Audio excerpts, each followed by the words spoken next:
The snow had been falling since before sundown, and by the time the last of the gray light bled out of the sky, there was nothing left outside Evelyn Mercer's window but white and howling dark. She stood at the glass for a moment longer than she should have, watching the drifts pile against the fence posts until the fence itself disappeared. The wind was the kind that didn't just blow, it pressed, steady and mean, like something with intention behind it, like it wanted in. "Mama?" She turned. Her daughter Clara, 8 years old and wrapped in a quilt that dragged on the floor behind her, stood in the doorway between the main room and the back corner where the children slept. "The fire's getting low," Clara said. "I know it." Evelyn crossed the room and added 2 more logs from the stack beside the hearth, smaller than she would have liked.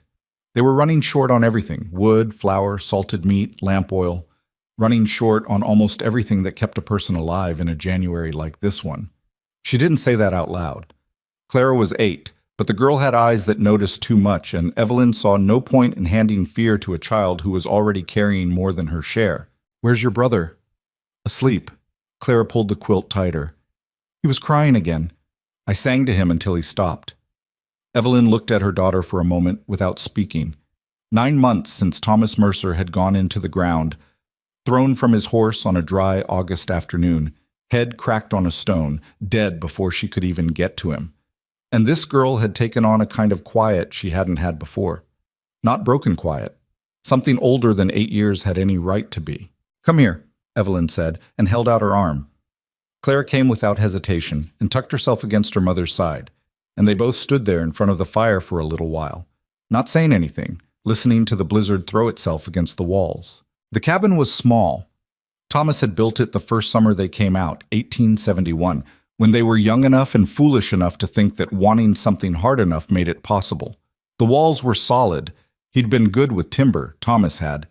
But the gaps between logs had widened over 4 winters, and no amount of mud and horsehair stuffing kept all the cold out. Evelyn could feel it around her ankles even now, even with the fire going, a slow creep of frozen air along the floor. The claim was 160 acres, same as everyone else who'd come out under the Homestead Act. "Good land," Thomas had said. "Good grass, good water when the creek ran." And it was, or it had been. 2 seasons of decent harvests, a small kitchen garden, 4 hogs and a milk cow, and enough chickens to keep eggs on the table. They'd been building toward something. Then August came, and the horse shied, and Thomas went down, and the building stopped. She'd gotten through the fall on stubbornness alone, mostly. Neighbors, the Hendersons 3 miles east, the Polk family 5 miles south, had helped where they could. Men came and finished the hay cutting. Women came with food and stayed to talk. But winter had a way of spreading distance, of pulling each family back into its own 4 walls. And since November, she'd seen almost no one. The provisions she'd laid in weren't enough. She'd known it going into December, had stretched everything as far as stretching would go, had fed the children first and herself what remained. She was thinner than she'd been in years. Not starving, not yet, but she could feel the margin narrowing. Clara had fallen asleep against her shoulder, which happened sometimes, the girl dropping off mid-thought like a lamp going out. Evelyn eased her down onto the pallet near the fire, tucked the quilt around her, and went to check on Daniel. Her son was 6. He'd been sick twice already this winter, chest colds that scared her badly enough that she'd lain awake entire nights listening to him breathe. He was sleeping now, deeply, his small face slack and pale, one hand curled under his cheek. She pressed the back of her fingers to his forehead. Cool enough. She let out a breath she hadn't known she was holding. She went back to the main room and sat down at the table and tried to think practically about what came next.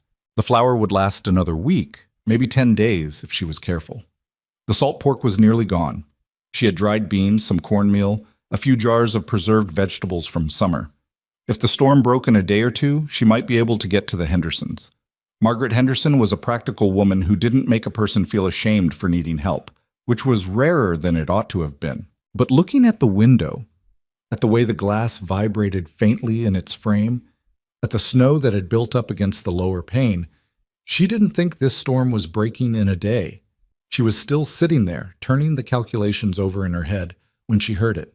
It came from outside, from the direction of the barn, and at first she thought it was the wind finding a new angle of attack, some gap she hadn't sealed well enough. But then it came again, and it had a shape to it that wind didn't have. A sound with weight, a thud, or something close to it. Evelyn sat very still. The livestock, the cow, the 2 remaining hogs, the 4 chickens she'd managed to keep alive. She'd bedded them in well before dark, given them what feed she could spare. Animals made noise. This was probably just the cow shifting against her stall. Probably. She looked at the door. Then she looked at the fire iron hanging beside the hearth. She took the fire iron. The cold hit her the moment she cracked the door. A physical blow, the kind that stole breath before you'd drawn it. She had her coat on, and her husband's coat over that, and still it cut through like the clothes weren't there. She lowered her head and pushed forward into it, the lantern in one hand and the iron in the other, following the faint line of the fence toward the barn. The barn door was latched from the outside, the way she'd left it. She stood outside it for a moment in the howling black, snow stinging her face, listening. Nothing from inside. The cow moved. One of the hogs grunted. She almost turned back. Then she heard it again. Not from inside the barn, but from around the side of it, from the narrow alley between the barn wall and the old lumber pile Thomas had left stacked there and never gotten around to using. She went around the corner, holding the lantern up, and stopped. The horse was dead. She could see that immediately. A big animal, dark-coated, half-buried already under the snow that had drifted against the lumber pile. It had gone down on its side, legs at an angle that told her it hadn't been a slow dying. And leaning against it, one arm draped over the horse's neck as if still seeking warmth from something that no longer had any, was a man. She brought the lantern closer. He was on the ground, half sitting, head dropped forward, snow accumulating on his hat brim and his shoulders. His coat was dark, and she couldn't tell at first if it was just wet or if that was blood. But when she crouched down and brought the light near, she could see the staining along his left side, too dark and too thick to be snowmelt. "Hey," she said. Her voice came out rough from the cold. "Hey, can you hear me?" Nothing. She set the lantern in the snow, reached out, and pulled his hat back from his face. Young. Younger than she'd expected, somewhere in his late 20s maybe, though it was hard to say with the cold doing what it did to a face. Dark hair, several days of beard, and a gash along his jaw that had iced over, which was probably the only reason he hadn't bled out from it. The wound at his side was the real problem. She pressed 2 fingers carefully against it, felt the warmth of fresh blood even through the coat. Still bleeding then. Still alive. She stood up. She stood there in the blizzard for a long moment, lantern in one hand and fire iron in the other, looking down at a man she had never seen before in her life, and she thought about what Thomas would have done. Thomas, who had never turned anyone away from their door. Thomas, who had said once that the frontier either made people generous or it made them animals, and he didn't intend to be an animal. She thought about her children asleep inside. She thought about how little food she had. She thought about how little space she had, and how little fuel, and how a stranger who survived might be a stranger who caused trouble, and how she was one woman alone with 2 small children and no way to know who this man was or what he'd done or who was after him. She looked at the dead horse, a well-made animal, or it had been. The saddle, she could see the corner of it under the snow, was good leather, well kept. Whatever else this man was, he hadn't been poor, or hadn't been recently. The wind shifted and drove snow directly into her face. She flinched from it, turned slightly, and in turning she saw the lantern light catch something at the man's belt. The butt of a revolver, still holstered, and below it, half visible under his coat, the edge of what looked like a leather satchel strapped across his body. She stood there another few seconds. Then she made her decision, the way she made most decisions these days, not because she was sure it was right, but because it was the only thing she could live with. She got behind him, got her arms under his, and started dragging. But he was heavier than he looked. She got him maybe 6 feet before she had to stop and breathe, her back already screaming, snow soaking through her husband's coat at the knees. The distance from the lumber pile to the cabin door was not very far, 40 yards, maybe less. But 40 yards in knee-deep snow in a blizzard, dragging a grown man who could do nothing to help himself, was something else entirely. She made it in stages. Drag, stop, breathe. Drag, stop, breathe. She lost feeling in her fingers somewhere around the halfway point and had to keep reminding herself to keep her grip on his coat collar. By the time she got him to the cabin door, her legs were shaking and she'd bitten her lower lip hard enough to draw blood without noticing. She got the door open, got him inside, and then just sat on the floor next to him for a minute, too spent to do anything else. "Mama?" She looked up. Clara stood at the edge of the firelight in her quilt, staring at the man on the floor. Her expression was not frightened exactly. It was the careful, measuring look of a child who had learned that alarm was a thing to manage, not display. "Who is he?" Clara asked. "I don't know." "Is he dead?" "Not yet." Evelyn pushed herself to her feet. "Get me the extra blanket from the chest, the wool one, and then wake your brother." "You want me to wake Daniel?" "I need the pallet he's sleeping on." Clara went. Evelyn got to work. The coat came off first, which took longer than it should have because her hands were still mostly numb and wouldn't work right. Beneath it, a canvas shirt, stiff with dried blood on the left side and soaked with fresh at the wound. She cut the shirt away with her kitchen knife. There was no other way, and looked at what she was dealing with. The wound was a bullet hole, high on his left side, below the ribs. "Exit wound in the back," she checked, rolling him carefully, which was the better of the two possible situations.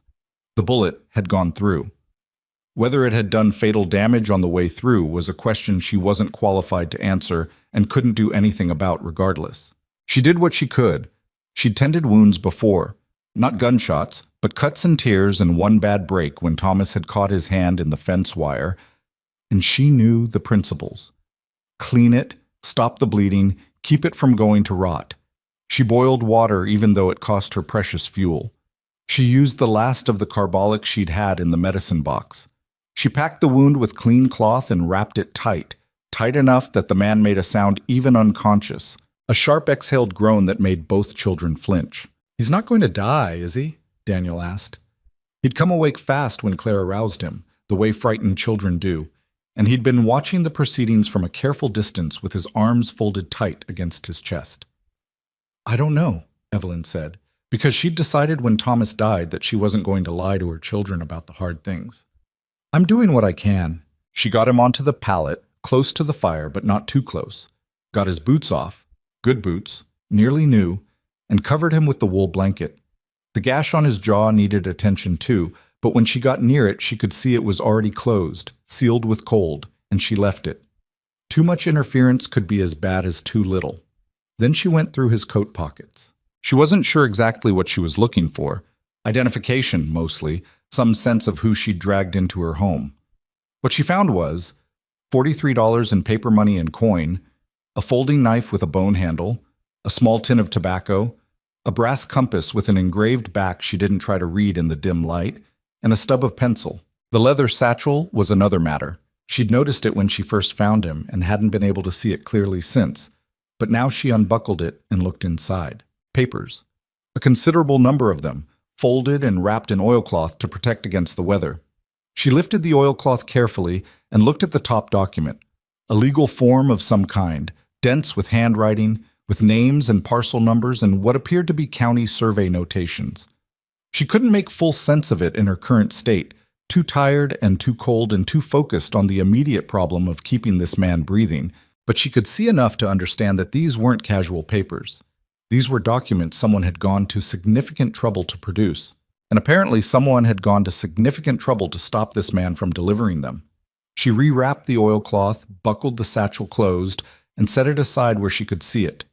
Then she banked the fire, got her children settled, and sat down in the chair nearest the hearth, wrapped in her own coat, and watched the stranger breathe.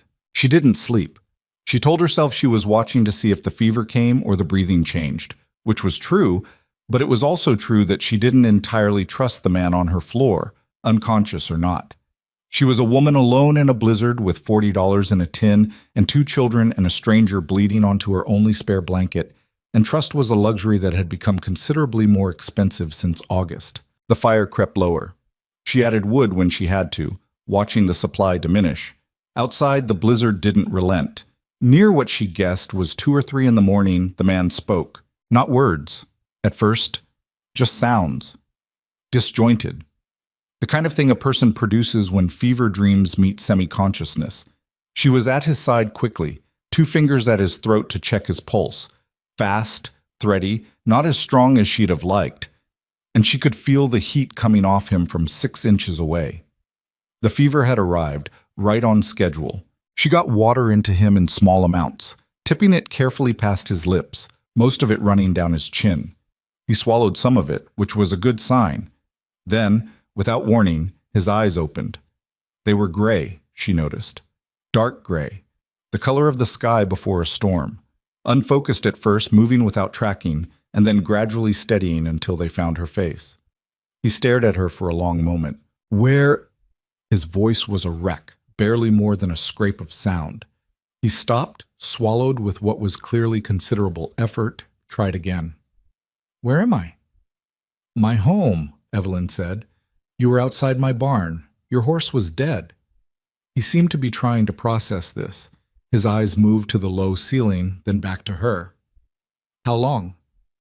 I brought you in about 4 hours ago, maybe a little more. He tried to sit up.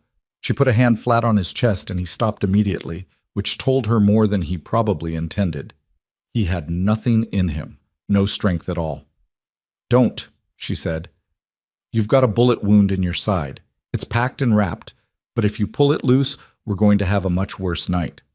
He looked down at himself. His jaw tightened. The satchel, he said. She'd been waiting for this. It's here, she said. It's safe. Some of the rigid tension in his face eased just slightly. He looked at her again, studying her with those gray eyes, and she could see him doing exactly what she'd done when she found him, making calculations, assessing, trying to determine what he was dealing with. You're alone? He asked. I have 2 children. No husband? No. She kept her voice flat. He's been dead since August. A pause. I'm sorry. You don't know me well enough to be sorry, she said, not unkindly. What's your name? Another pause, longer this time, and she watched him decide. Rhett Callahan. Evelyn Mercer. This is my claim. She sat back slightly. Who shot you, Mr. Callahan? His eyes went to the satchel again, then back to her. People I'd rather not bring to your door, he said. You already brought them to my door, she said. Or you will, once the storm breaks and they pick up your trail. He didn't argue with that, which meant he knew she was right. The papers in that bag, she said. They're legal documents of some kind. Land surveys. You looked. I looked at the top one. I couldn't read it well in the dark. She watched him. What are they? For a moment, she thought he wasn't going to tell her. He was quiet long enough that she started to think he'd drifted back under, but his eyes stayed open and his jaw was set in a way that looked like decision-making. Evidence, he finally said, against a man named Victor Crow. He runs the Crow Cattle Company, out of the county seat.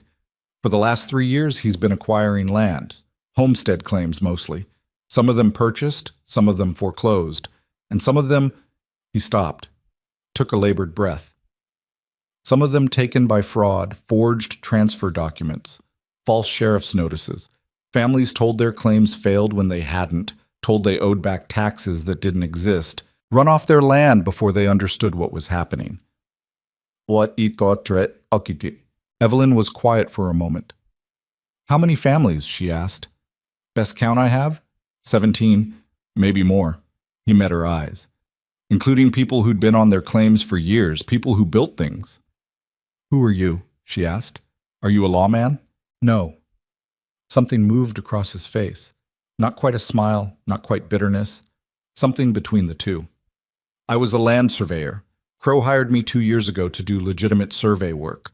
Boundary lines, parcel mapping, legal work. He paused. Then I started noticing things that didn't match. Survey records that had been altered. Filings that referenced land parcels that didn't exist. I started keeping copies. I started looking into it. Another labored breath. 3 weeks ago, Crow figured out what I was doing. I've been moving since. And the men who shot you? His. He didn't elaborate. He didn't need to. Evelyn looked at the satchel, then she looked at this man on her floor. Thin-faced, fever-bright, held together by cloth strips and stubbornness. And she thought about Thomas again, and about what he would have said about 17 families run off their land. She knew what he would have said. Sleep, she told Rhett Callahan. You're not dying tonight if I have anything to say about it. We'll talk more when you've rested." He looked like he wanted to argue. The fever made the decision for him. His eyes slid closed before he could form the words, and within a minute his breathing had deepened into something more like genuine sleep. Evelyn sat back in the chair. She looked at the satchel. She looked at the door beyond which the blizzard was still tearing at the world, and thought about what came when it stopped. Then she got up, put more wood on the fire, and went to check on her children. The blizzard lasted 2 more days. In that time, Evelyn learned things about keeping a gunshot man alive that she hadn't known before and would have been perfectly content never to know. The fever peaked on the 2nd day, bad enough that he didn't fully recognize where he was or who she was for a stretch of about 6 hours, talking to people who weren't in the room in a low, urgent voice that she didn't try to make sense of. She kept him cool with wet cloths and kept water going into him and changed the wound packing twice. And on the morning of the 3rd day, the fever broke, and he woke up clear-eyed and coherent, and about 10 years older looking than when she'd first seen him. "You're better," Clara informed him, from a careful distance of about 4 feet, watching him with the unsettling directness children could bring to observation. "You were saying things yesterday that didn't make any sense." "Clara," Evelyn said. "It's all right," Rhett said. His voice still wasn't good, but it was functional. He looked at Clara with an expression that seemed genuinely interested rather than performed. "What kinds of things?" "You kept telling someone named Pete to get down," Clara said, "and you said the back fence a lot. I didn't understand what you meant." Something moved across Rhett's face, a flash of something real, quickly suppressed. "Pete was my horse," he said. Clara considered this. "I'm sorry about your horse." "Thank you." He looked at Evelyn. "I want to sit up. Let me help." She got behind him, propped him, arranged the blanket. He was pale, and he gripped the edge of the pallet when he was upright, steadying himself against the dizziness that she could see moving across his face, but he got there. "How long?" he asked. 3 days since the storm started. It's letting up now." She glanced at the window. The howling had subsided sometime in the night, replaced by a quieter snowfall, and there was actual gray light showing at the glass. "By tomorrow you'll be able to see the ground." He nodded slowly. She could see him working through calculations. "I need to move," he said. "As soon as I can." "Where are you going?" "County seat. There's a federal land office there and a deputy marshal I believe I can trust. If I can get those documents to him." He stopped. "The problem is that Crow's men know I was heading in that direction. They'll have people watching the roads." "How many men does he have?" Rhett's expression said the answer wasn't a comfortable one. "More than you'd want to think about. He pays well, and he doesn't ask questions about a man's past, so he gets a certain type." Evelyn had been standing near the table. She moved to it now and sat down, folding her hands on the surface in the way she did when she was thinking something through to its end. "And if you don't get those papers to the marshal," she asked, "then they disappear, and Crow goes on doing what he's been doing, and more families—" He didn't finish the sentence. "Like mine," she said quietly. He looked at her carefully. "Has Crow approached you?" "No one's approached me." She paused. "But there was a man in November. Came to the door, said he was from some land company I'd never heard of. Said he was interested in purchasing claims in this area. I told him I wasn't selling." "What company?" "Dunmore Land Company." Something changed in Rhett Callahan's expression. It wasn't a large change. His face was the controlled kind, a man who'd learned to keep things interior. But she'd been watching him for 3 days and she caught it. "You know that name," she said. "It's a shell," he said. "A paper company. It exists on one filing and nothing else. It's how Crow acquires land without his name appearing on the documents." They looked at each other across the small room. "So they've been here," Evelyn said. "Already. It's likely he's got this area flagged. Your claim, your neighbors. He identifies homesteads that might be vulnerable, widow situations, failed harvests, people in debt, and sends someone to test the water." He paused. "If you said no and you were left alone, it's possible he moved on. It's also possible he's waiting." Daniel had appeared in the doorway, drawn by the conversation. He looked at Rhett with the open suspicion of a 6-year-old who had decided something before he'd gathered all the evidence. "Are you a bad man?" Daniel asked. "Daniel?" Evelyn started. "It's a fair question," Rhett said. He looked at Daniel steadily. No, I'm not a bad man. I don't always do things the smart way, but I try to do them the right way. Daniel chewed on this. Why did someone shoot you? Because I found out something they didn't want found out. What did you find out? That some people were being treated very unfairly, and I was trying to fix it. Daniel seemed to accept this as sufficient. He retreated back toward the sleeping area, though Evelyn suspected he stayed close enough to listen. She looked back at Rhett. I'll make you breakfast, she said. You need to eat. Then we need to figure out what comes next. Mrs. Mercer. Evelyn. He paused. Evelyn. You don't need to be involved in this beyond what you already are. Once the storm clears, if you can point me toward the road, I can take it from there. I don't want to bring more trouble to your door. She thought about the man from the Dunmore Land Company standing on her porch in November, hat in hand, smiling pleasantly while he looked past her at the property. She thought about 17 families. She thought about Thomas and what he would have said. Eat first, she said. Then talk.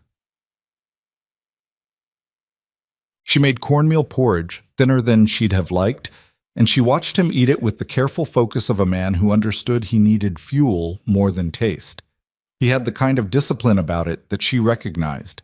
Not the discipline of manners, but the discipline of someone who'd gone without enough times to know that eating was a job. She ate with him.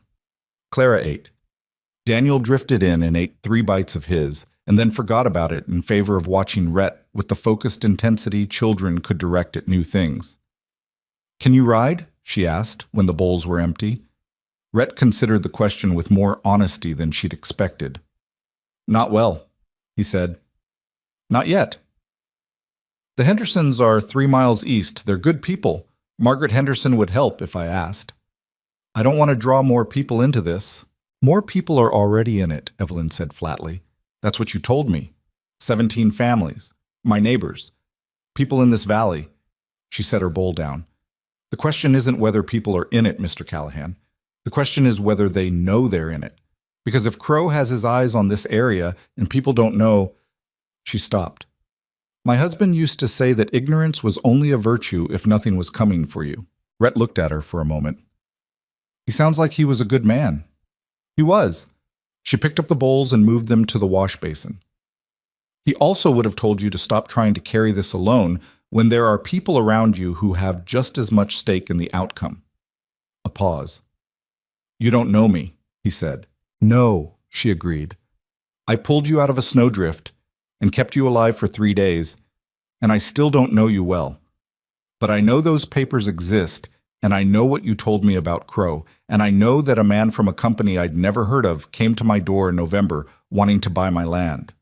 She turned to face him. That's enough for now. He was quiet for a long moment. Outside, the snow had softened to something almost gentle, and through the window she could see the pale bright light of a winter morning beginning to make shapes out of what had been formless dark. The world, coming back into focus. The road to the county seat, Rhett said slowly. There's more than one way to go. Crow's men will be watching the main road, but there's a back route through the Henderson Pass. I passed it on my way out here. It's rough going in winter, but it's not impossible. If I had a horse... I have my husband's horse, Evelyn said. She's old, but she's solid. He looked up. She stood in front of the wash basin with her arms folded and her expression exactly as settled as she felt. You'll need someone who knows this land, she said. Someone who can make introductions to families in this valley that Crow might be targeting. Someone who knows which neighbors can be trusted and which are frightened enough to talk to the wrong people. She paused. I've lived here 4 years. My husband knew every claim holder from here to the county line. Mrs. Mercer, Evelyn. She held his gaze. And no, I'm not asking your permission. I'm telling you how this is going to go. The corner of his mouth moved. Not quite a smile. He was still in too much pain for real smiles, but something in that direction. What about your children? He asked. The Hendersons have children. Margaret Henderson would take them without question. She was already planning it, she realized. Had been planning it without entirely knowing it since the middle of the night when she'd read the name on those documents in the lamplight. Clara is sensible enough to manage, and Daniel will do what his sister tells him. Rhett was quiet for another moment. He looked down at his hands. If Crow's men find us, Then we'd better not let them find us. She turned back to the wash basin. Rest today. Tomorrow, if you can sit a horse, we ride. She heard him exhale behind her, a long, slow breath, the sound of a man revising his plans to accommodate a reality that hadn't asked his opinion. You're a stubborn woman, he said. I've been called worse. She started washing the bowls. Besides, it wasn't entirely charity, bringing you in from the snow. You're the only person in this valley who knows what Crow is actually doing, and I'd like that information to make it somewhere useful before someone puts a second bullet in you. A beat. That's a practical way to look at it, he said. I've been practical since August, she said. I find it suits the situation. She spent the remainder of that day doing the things that needed doing. She got word to the Hendersons. She rode out herself in the afternoon when the snow had settled and the sky had cleared to a hard, brilliant blue, and explained enough of the situation to Margaret Henderson that the woman's practical face went through several expressions before settling into the determined look Evelyn had counted on. You bring those children tomorrow morning, Margaret said, standing in her doorway with her arms folded. I'll keep them as long as you need. I don't know how long, Evelyn said honestly. Doesn't matter. Margaret glanced past her at the horizon, as if measuring something. Jim will want to know what this is about. I know. I'll tell you both everything I can. She paused. And Margaret, if anyone comes around asking questions about strangers on the road or about my place, nobody came around, Margaret said. Nobody's been here. Nobody asked us nothing. She met Evelyn's eyes. We know how this works out here, Evelyn. I know you do. She rode back as the light was going out of the sky, the horse's breath clouding in the cold air, the landscape white and still and enormous all around her. She thought about Thomas. She thought about the fact that 4 months ago she had been so exhausted by grief and so ground down by the basic work of survival that she'd started to wonder, not in the way she would ever have said out loud, whether there was any particular reason to keep going. And now here she was, with a plan and a direction, and something that felt uncomfortably like purpose. She wasn't sure what that meant. She wasn't going to look at it too closely. She put the horse in the barn, forked her some hay, and went inside to make supper and tell her children that tomorrow would be different. Pets. That night, after the children were asleep, she sat at the table and went through the documents in the satchel by lamplight, slowly and carefully. Rhett was awake. He'd slept most of the day and was lucid now, watching her from the pallet. And when she had questions, he answered them, walking her through the legal framework of what she was reading. The scope of it was worse than she'd expected. Not just the fraud itself, the forged documents, the false tax notices, the shell company, but the reach of it. The names in those papers. Families she knew, some of them. The Wicker claim, 2 miles north. The Aldersons, over by the East Creek. A dozen others spread across the valley and into the county beyond. Some of them had already lost their claims. Some of them, she now understood, had been driven out and didn't know why, had assumed it was their own failure rather than someone else's scheming. She set down the last paper and sat quietly for a moment. When you get this to the marshal, she said, what happens? That depends on the marshal. He paused. There's a federal judge scheduled to come through the county seat in late February. If we can get the documents authenticated and filed before then, there's a chance, a real one, of having the fraudulent transfers reversed, getting the land back to the families who lost it. A chance, she said. There are no certainties in this, he said. I won't pretend there are. She looked at him steadily. I'm not asking for certainties. I'm asking for honest odds. He considered this. If we get those papers to someone who will actually act on them, better than even. The evidence is solid. I'm careful. Something moved in his face. Was careful. She almost said something about Pete the horse and stopped herself. Some grief you didn't poke at, not when you'd just met the person. Go to sleep, she said instead. You'll need it. She packed the documents back into the satchel, buckled it closed, and set it near the door where they'd take it in the morning.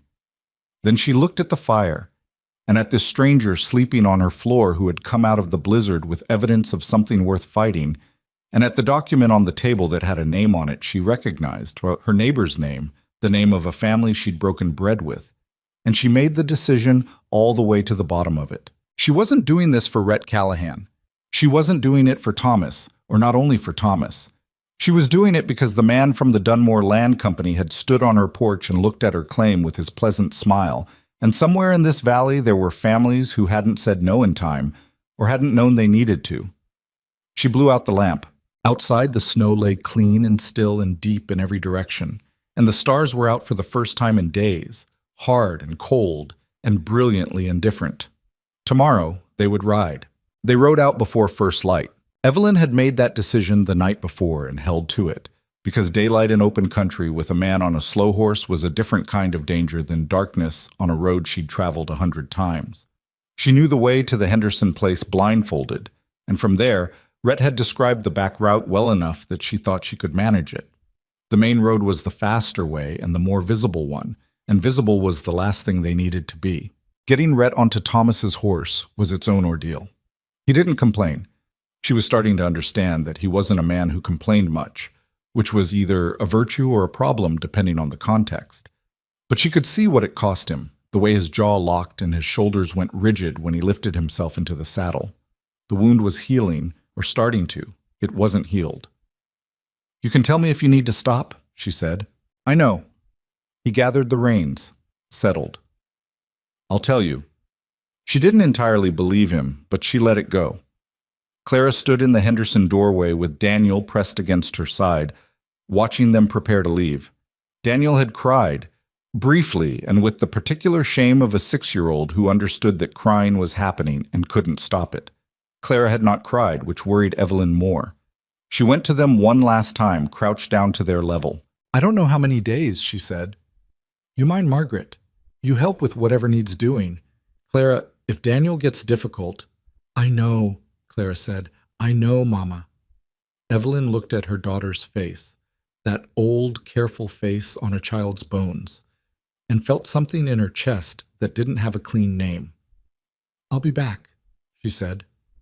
"I know that too," Clara said, and the steadiness in it was either a comfort or a heartbreak, and Evelyn didn't stay long enough to decide which. They rode north and east, keeping to the tree line where the trail was packed enough by deer and the occasional passing wagon to hold the horses without too much floundering in the drifts.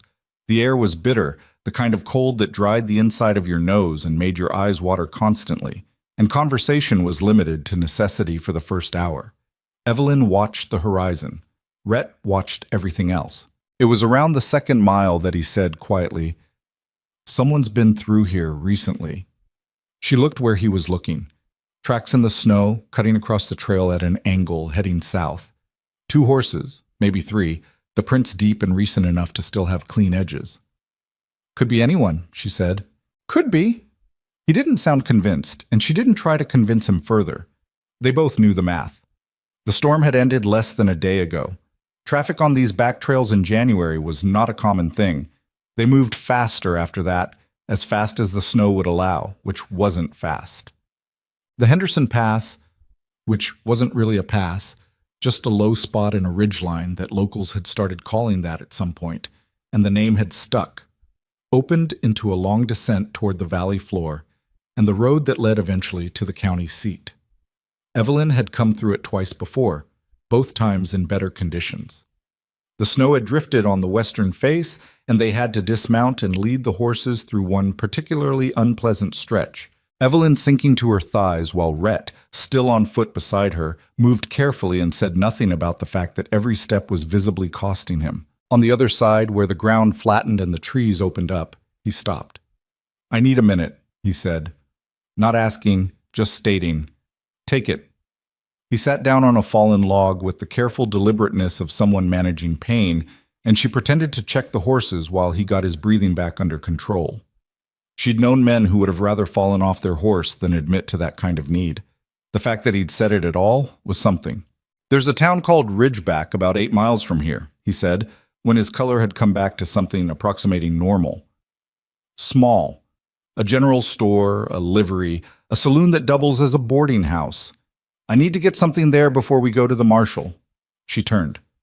"What's something?" "I told you I'd been keeping copies of documents. The ones in the satchel are the originals, the most important pieces. But there's a second set, partial, that I left with someone in Ridgeback for safekeeping. If anything happened to me." He paused. "A woman named Cora Dunst." She runs the general store. I've known her 12 years. You trust her?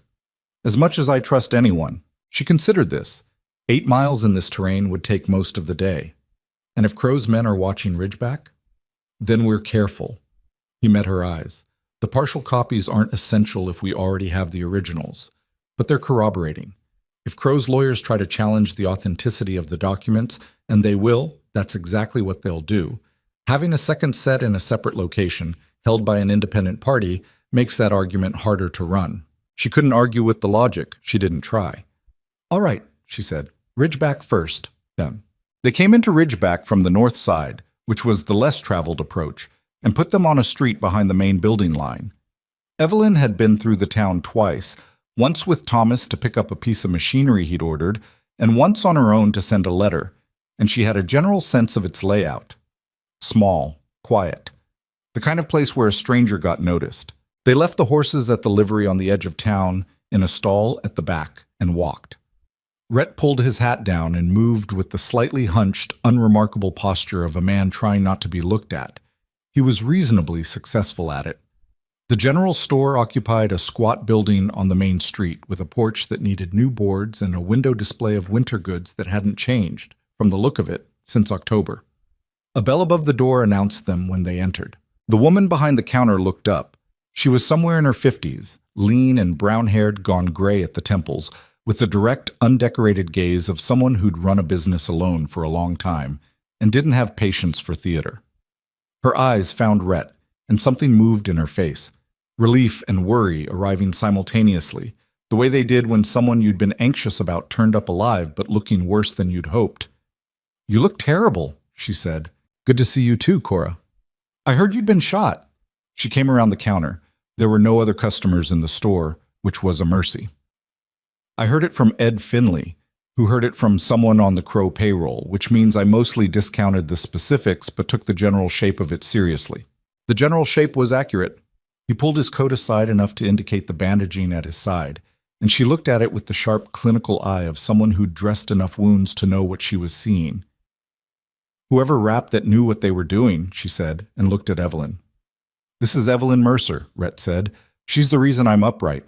Her homestead is in the valley, about 12 miles east." Cora Dunce looked at her with the measuring look of someone revising an initial assessment. "You brought him in from the cold?" "He was beside my barn," Evelyn said. It seemed like the practical thing. Something shifted in Cora's expression, a kind of dry approval. "The package you left with me," she said to Rhett. "It's still here, in the storeroom, in the place we discussed." She moved back toward the counter. "I assume you want it." "I want you to hold on to it a little longer, actually," Rhett said. "We're heading to the county seat. Once I've filed with the marshal, I'll send word to you. If something happens to us before we get there—" "Nothing's happening to anyone," Cora said flatly. "Don't be dramatic." But she was listening, and Evelyn could see her absorbing the instruction. "If we don't send word within 5 days," Rhett continued, "you take that package and you get it to Judge Harlan Foss in Callaway County. He's the federal circuit judge.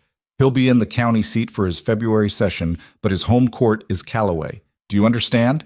"I'm not an idiot, Rhett."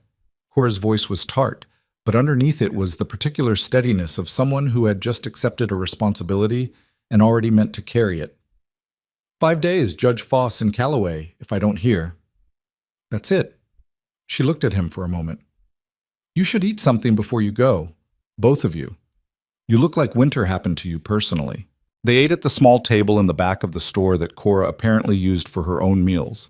Salt pork and cold cornbread and coffee that was real, actual coffee, the first Evelyn had tasted in weeks, and the warmth of it going down was almost overwhelming. She sat across from Rhett and watched him eat and thought that he was, despite everything, improving. Color coming back, eyes clearer than they'd been. It was Cora, refilling their cups, who said what nobody had yet said out loud. "They had a man in here 2 days ago," she said, keeping her voice conversational, moving back around to her side of the counter. "Asking questions. Said he was looking for a friend of his, surveyor type, dark hair. Said his friend owed him money and he was just trying to collect." She met Rhett's eyes. He had that particular look that men who do Crow's errands get. The silence in the room changed quality. "What did you tell him?" Rhett asked. I told him I hadn't seen anybody matching that description, and that men who come into my store looking for other men usually don't buy anything, and I had a business to run. She paused. He bought a tin of crackers and left, but he was in the saloon later, still in town when I closed up last night. Is he still here now? I don't know, I haven't looked. She said it without apology. But I'd move carefully when you go. Evelyn set down her cup and looked at Rhett. He was doing the same calculation she was. She could see it happening, and arriving at the same answer, which was that there was no version of this that didn't involve Crow's people knowing roughly where they were within a matter of hours, whether that man was still in town or not. Someone had tracked Rhett to the valley. They'd picked up the trail east. Once the storm cleared, it wasn't a great mystery where that trail was leading. We need to move, she said. Yes. He stood carefully, managed it without help, which she took as a sign of genuine improvement. Cora, go, Cora said. I've been keeping secrets since before you were old enough to have any. I'll keep these. He nodded once, looked like he wanted to say something else, and thought better of it. They went out the back. The trouble found them about 4 miles south of Ridgeback, which Evelyn had been half expecting for the last 2 hours. Not the man from the saloon, at least she didn't think so. 2 riders who came out of a break in the tree line to the west and fell in behind them at a distance that was too deliberate to be coincidence, too far back to be accidental company. Rhett spotted them before she did. Don't look back, he said quietly. They've been there since the last creek crossing. She kept her eyes forward. How many? 2. A pause. There may be more ahead. The road they were on ran through open ground for another mile before it curved back into tree cover. And open ground was the worst place to be if someone decided to close the distance. She thought about this. She thought about the revolver at Rhett's hip. He'd checked it before they left the livery, a quiet professional habit she'd noticed. And she thought about the rifle in the saddle scabbard on Thomas's horse. And she thought about the fact that she hadn't fired a rifle at anything that shot back before. And this was probably not the ideal time to learn. There's a crossroad about half a mile ahead, she said. East Fork goes to the Wicker claim. Jim Wicker's a decent man, and he's got... We can't stop, Rhett said. The more people involved, the more people at risk. She wanted to argue with this. She wasn't sure he was wrong. They rode steadily, not fast enough to signal panic, not slow enough to let the distance behind them close. The 2 riders maintained their spacing, following without approaching, which meant either patience or waiting for something, a signal, a location, another group. The crossroad came. They kept straight, south toward the county seat. Evelyn didn't look back, kept her eyes on the road ahead, and counted seconds. After 3 minutes, Rhett said, They took the East Fork. She let out a breath. That's not relief, he said immediately. That's worse. It means they're not trying to take us on the road. They're going around. She understood before he finished the sentence. They know where we're headed. Or they're making sure we get a message. He glanced at her. Crow doesn't want gunfire on a public road if he can avoid it. Too many questions. What he wants is to discourage, to make people understand that going to the authorities is more trouble than it's worth. And if discouragement doesn't work? His jaw was set. Then the next stage after discouragement is something else. They rode in silence for a while. The road curved south and the tree cover thickened, which was something, and the light was getting low enough that the shadows were starting to pull long across the snow. The families in those documents, Evelyn said, did any of them try to go to a lawman? Rhett was quiet for a moment. 1. Name of Hargrove. Filed a complaint with the county sheriff back in the spring. He paused. The county sheriff is on Crow's payroll. Hargrove's claim was sold at a tax auction 3 weeks after he filed. She absorbed this. The deputy marshal, she said, but the one you said you trust. How sure are you? His name is Cal Briggs. He worked under a federal marshal I knew years ago, a straight man. Briggs transferred out here 2 years ago. I've talked to him, not about this, not directly, but enough to take his measure. Another pause. I'm not certain. You're never certain with anyone. But he's the best option I've got. And the federal level matters because Crow's grip on the county doesn't extend as cleanly to federal jurisdiction. How far is the county seat from here? At this pace, tomorrow afternoon. One more night on the road, then. She'd brought enough provisions for 2, had packed with that in mind. They'd need to find somewhere to shelter. She had a thought about an abandoned trapper's cabin she'd heard about somewhere in this corridor, though she wasn't certain of its exact location. "Rhett," she said. He looked at her. "What happens after? If this works? If the marshal acts? If the judge hears the case? What happens to you?" He seemed to find the question unexpected. He looked back at the road. "I don't know," he said, with the careful honesty of someone who'd avoided thinking about it. "I've been focused on the getting there. The after has been hard to think about." "Why?" A long pause. "I had a life," he said. "Before all this, work I was good at. A contract with the Crow survey team, which was steady money. I had a room at a boarding house in the county seat and a routine, and..." He stopped. "It's gone. Whether we win or lose, I can't go back to the way it was. Crow knows who I am. Even convicted, he'll have people. And I spent 2 years on his land, which means I know people who'll want no part of whatever comes next."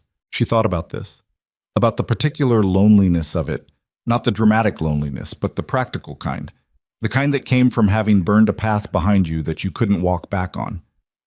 "I know something about that," she said. He glanced at her.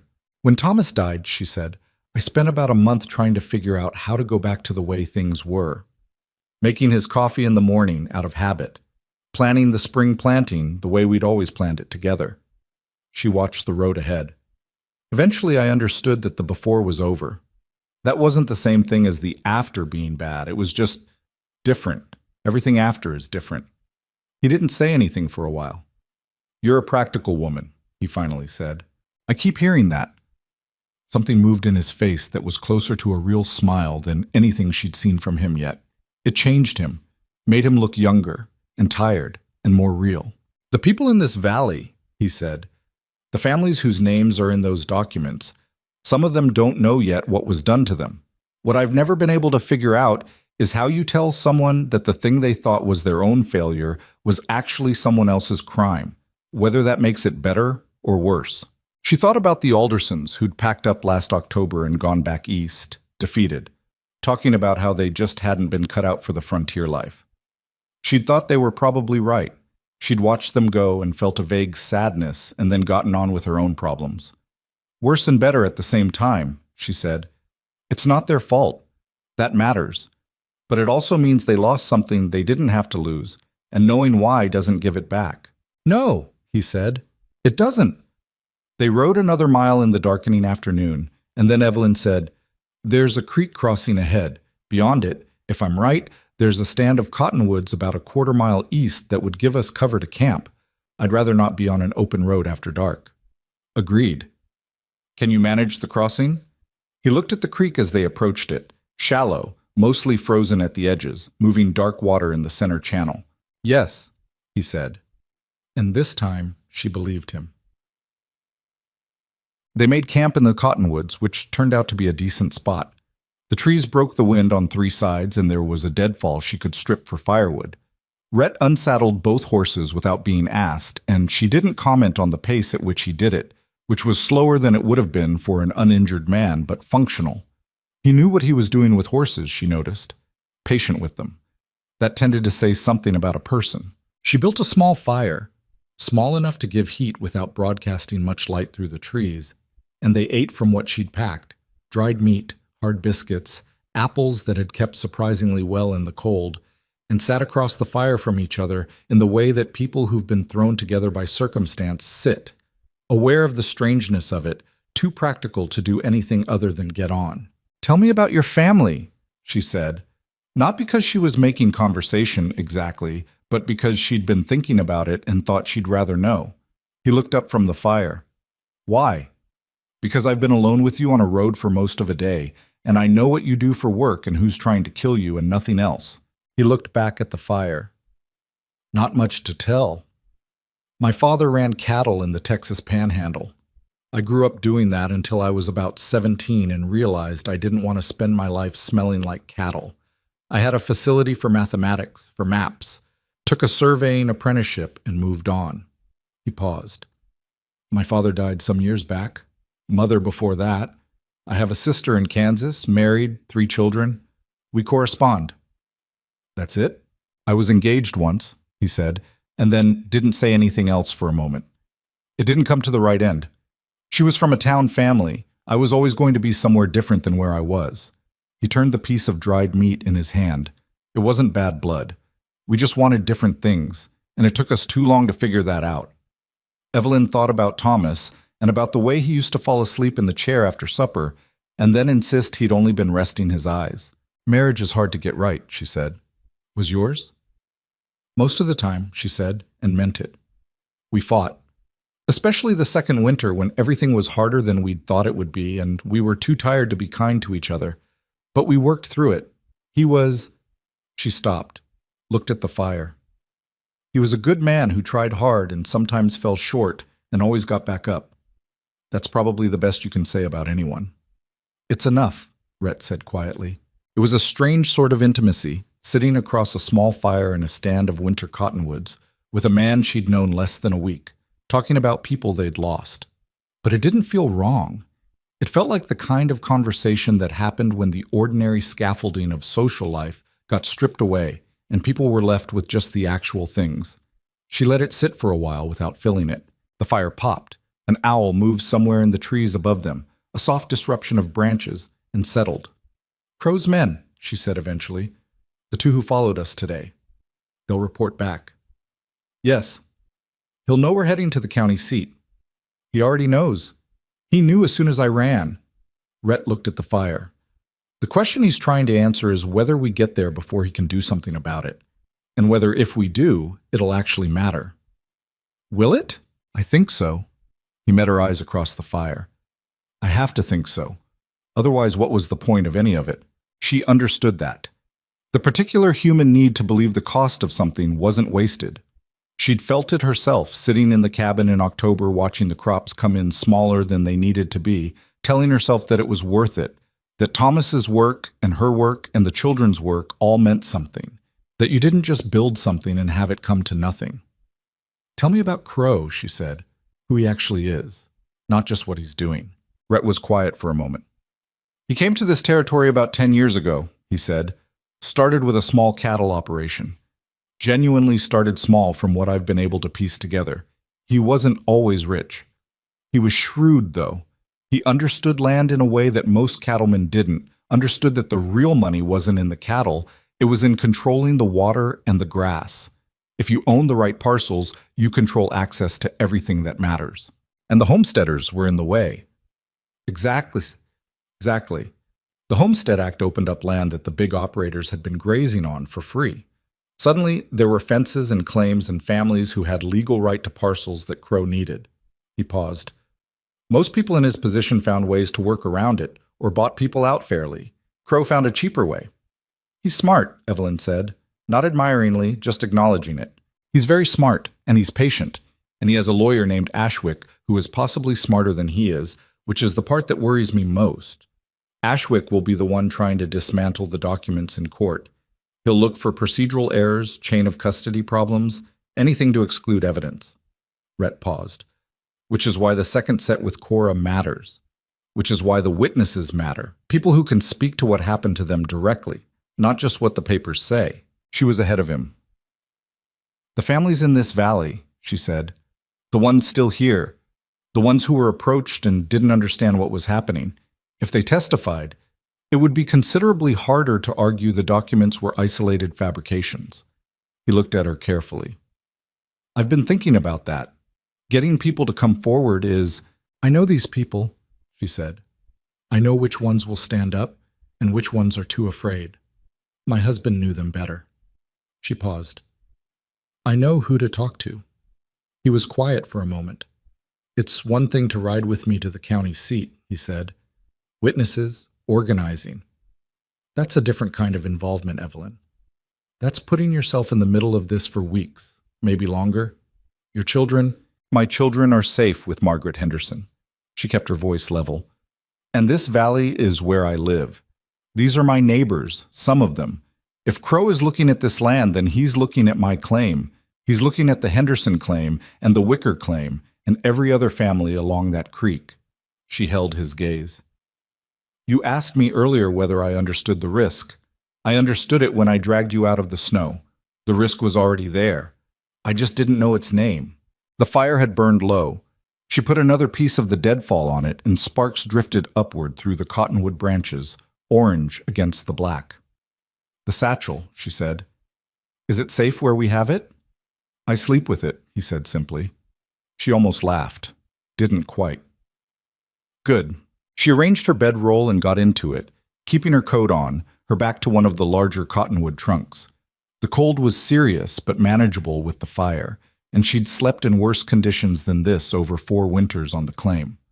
From across the fire, Rhett said, "I want you to know what you did. Pulling me out of that storm, keeping me alive, everything since. I don't have the right words for it." She looked up at the stars visible through the branches, cold and far away and unconcerned with any of this. "You'd have done the same," she said. A pause. "I would have tried," he said. "I'm not sure I'd have managed as well." She closed her eyes. "Sleep," she said. "We've got another day's ride tomorrow, and I don't want to be on that road tired."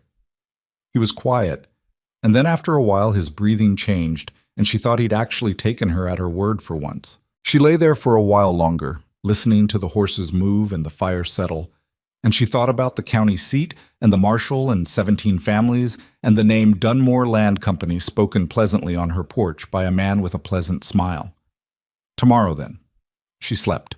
They reached the county seat by mid-afternoon the following day, coming in from the north along the back road that Rhett had mapped in his head during the long ride, avoiding the main approach where the 2 men who'd followed them out of Ridgeback might have positioned themselves or passed word ahead. The town was called Harrow, not a large place, maybe 400 people in winter, more in the warmer months when the cattle drives brought traffic, and it sat in a shallow valley between 2 ridges with the kind of permanence that came from having a courthouse and a land office and enough commerce to make leaving seem impractical. Evelyn had been here 3 times in 4 years. It felt different coming in this way, cautious, watching doorways. The federal deputy marshal's office was a narrow building on the east side of the main street, wedged between a harness shop and a building that appeared to be trying to decide whether it was a law office or a bank. The sign above the door said Deputy Marshal, U.S., Cal Briggs, in painted letters that had weathered to near illegibility. Rhett stopped his horse outside it and sat for a moment, just looking. "If he's bought," Evelyn said quietly, "then we ride for Callaway County without stopping." He glanced at her. "But I don't think he is." They tied the horses and went in. Cal Briggs was a compact, sandy-haired man in his early 40s who looked up from the desk where he was doing paperwork with the measured, unhurried expression of someone who'd trained himself not to show reaction until he had reason to. He looked at Rhett. He looked at Evelyn. He looked at the leather satchel under Rhett's arm. "Callahan," he said. Not a greeting exactly, more like confirmation of a thought he'd been having. "Marshal." Rhett put the satchel on the desk. "I need about an hour of your time." Briggs looked at the satchel. Then he stood up, went to the door, turned the bolt, and pulled the shade down over the window. "Sit down," he said. "Both of you." The hour turned into 3. Briggs went through the documents with the methodical focus of a man who read legal papers for a living and knew exactly what he was looking at. He asked questions, precise, skeptical questions, the kind designed not to trip someone up, but to close the gaps that a lawyer would later try to drive through. Rhett answered them. Evelyn answered the ones about what she'd seen and heard, the Dunmore Land Company man on her porch. The names of neighbors she knew had been approached. At some point, Briggs's deputy, a younger man named Oates, who'd been introduced briefly and then mostly stayed quiet, brought coffee. Nobody thanked him. Everyone kept going. When it was done, Briggs sat back in his chair and looked at the ceiling for a long moment. "This is enough to open a federal investigation," he said. "Whether it's enough to convict depends on the judge and what Crow's lawyer does with it." He looked at Rhett. "You understand that filing this officially puts you at considerable risk." "I've been at risk for 3 weeks," Rhett said. "At least this way the risk is pointed at something." Briggs almost smiled. Didn't quite. "I'll need you available. You can't disappear after you file. You'll need to be a witness, and you'll need to be findable. That means staying in Harrow or close to it." "I understand. And you?" He looked at Evelyn. "The neighbors you mentioned, the families who were approached, who might have documentation or testimony. Can you get them to come forward?" "Some of them," she said honestly. "Others are frightened. Some have already left. She thought of the Aldersons. But enough. I think enough. It'll need to be more than enough, Briggs said. It'll need to be convincing. Crow has 3 county officials in his pocket that I know of, and probably more I don't. The county level is compromised. This goes federal or it doesn't go. He filed the paperwork that evening himself, before anyone could find a reason to stop him. The complications began within 48 hours, which was faster than Evelyn had expected and about exactly as fast as Rhett had. They were staying at separate rooms in the Harrow boarding house. She'd insisted on that, with a firmness that had made the landlady's eyebrows rise in a way Evelyn had declined to address. When the first sign came, a window broken on the ground floor. Nothing taken. A message written in chalk on the wall of the stable where their horses were kept. Let it go. Briggs documented it. Rhett was unsurprised. Evelyn was angry, which she found more useful than frightened. She spent 3 days in Harrow sending letters. To the Henderson place, to the Wicker claim, to 4 other families she knew by name and situation, asking them to come to town or at least to send word through Briggs's office that they were willing to speak. She wrote the letters herself, in her own handwriting, careful and plain. She didn't dress it up, and she didn't downplay it. She told them what was happening and what was at stake, and left the deciding to them. Then she told Rhett she needed to go back. Back where? He asked. They were in the small dining room of the boarding house after supper, most of the other guests having gone up. The valley. My claim. I have children with the Hendersons, and I've been gone nearly a week, and I need to talk to people in person, not by letter. She kept her voice low. Letters can be intercepted, and some of these families, Jim Wicker, the Lundgrens, they need to hear it from someone they know, not from a federal marshal they've never met.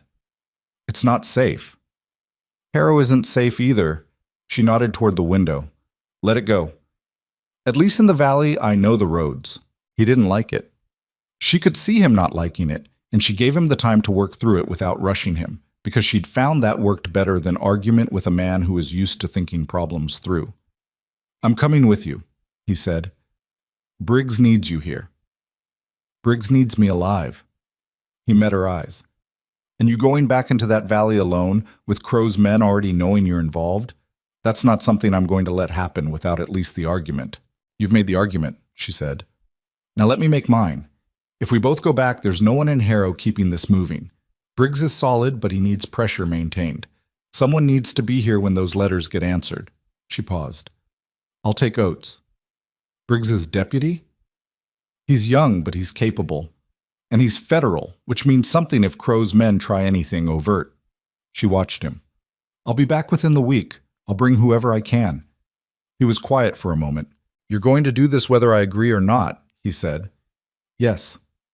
Then at least take the rifle. It's Thomas's rifle. It's already mine. Another silence.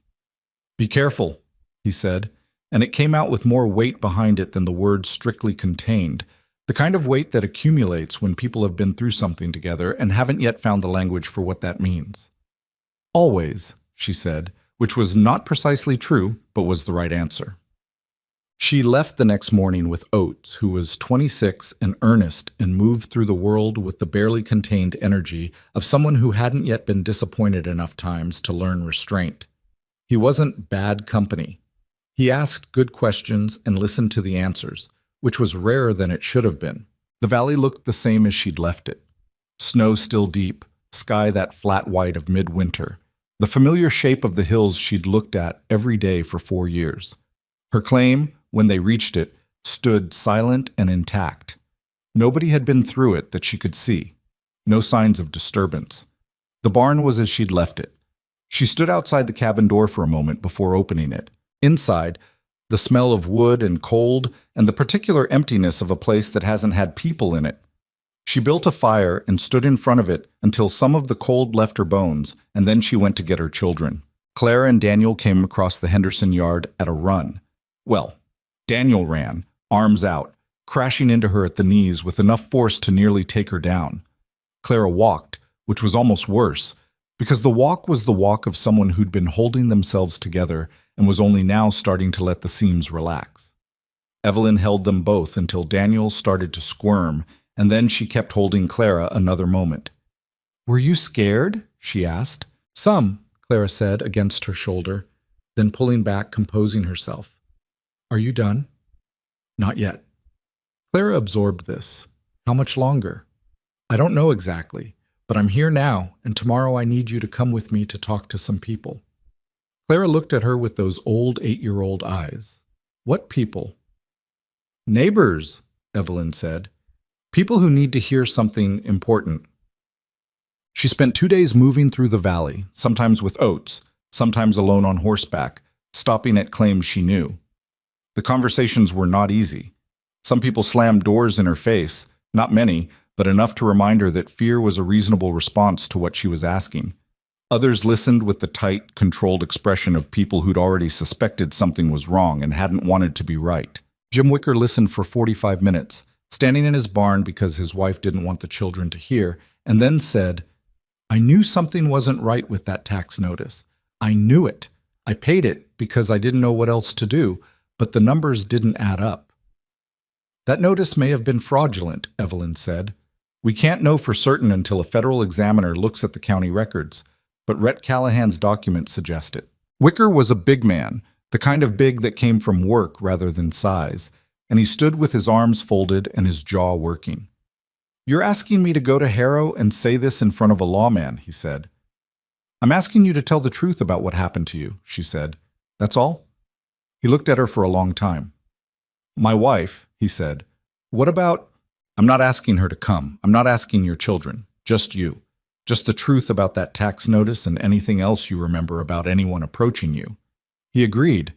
Not immediately, not happily, but he agreed. The Lundgrens were harder.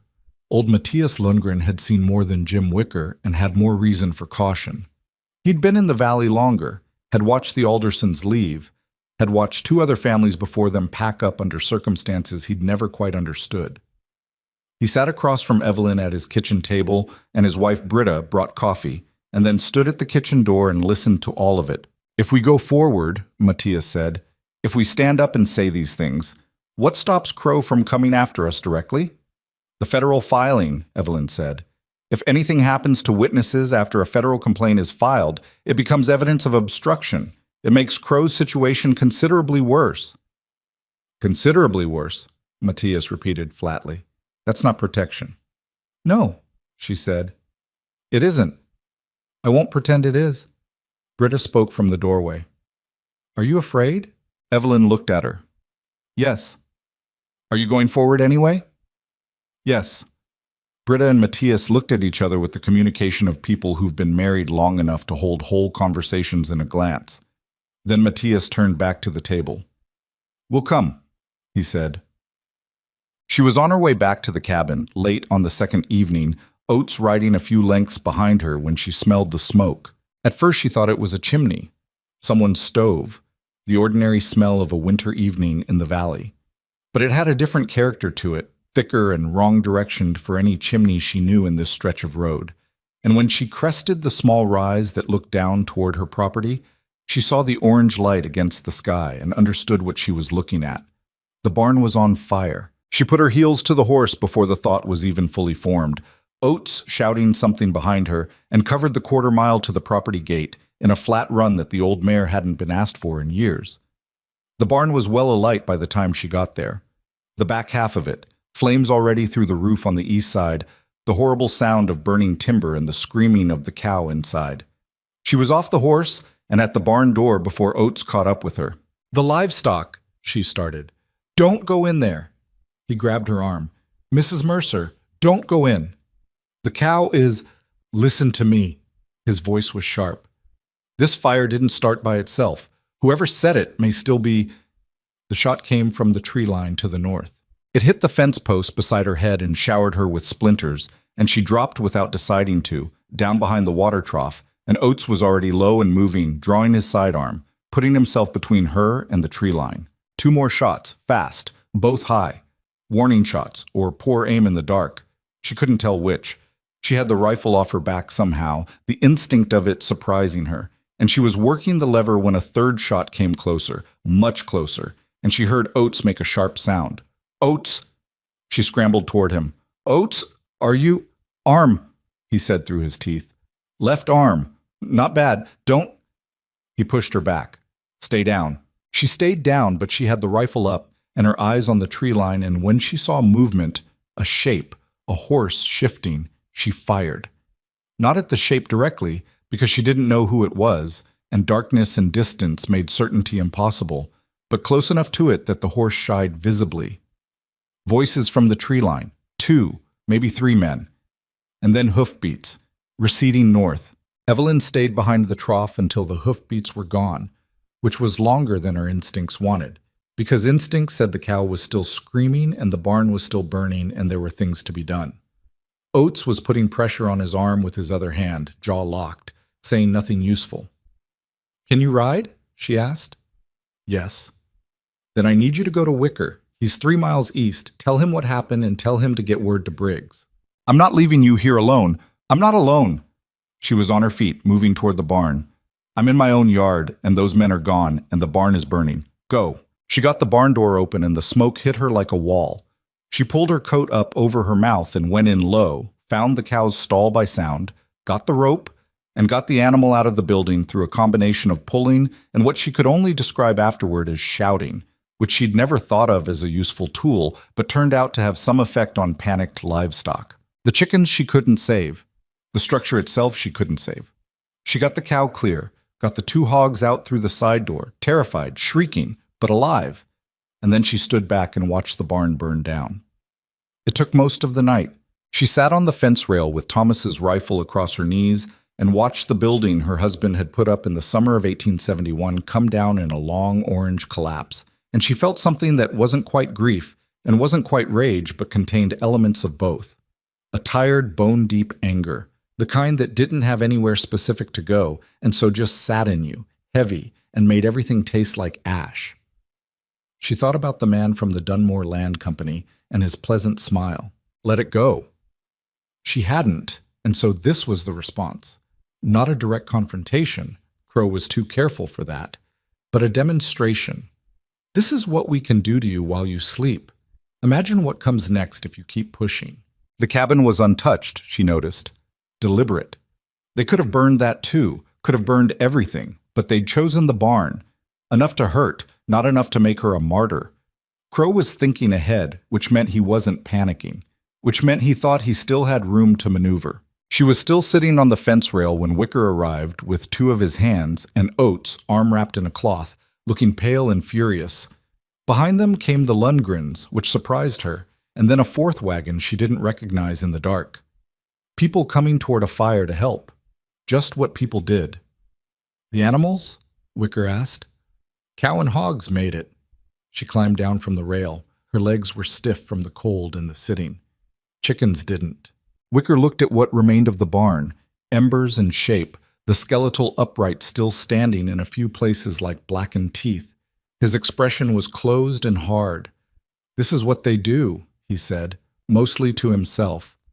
"Yes," Evelyn said. He looked at her. "We're still going to Harrow." "Good." She looked at the people who'd come.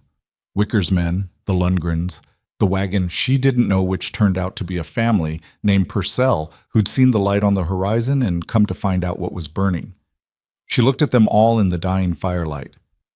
"I want to leave at first light. Everyone who's coming, I want them ready before dawn." No. Wicker's oldest hand, a man named Dewey, who was somewhere north of 50 and had the unhurried competence of someone who'd seen most things and stopped being surprised, found signs in the tree line before the fire was fully cold.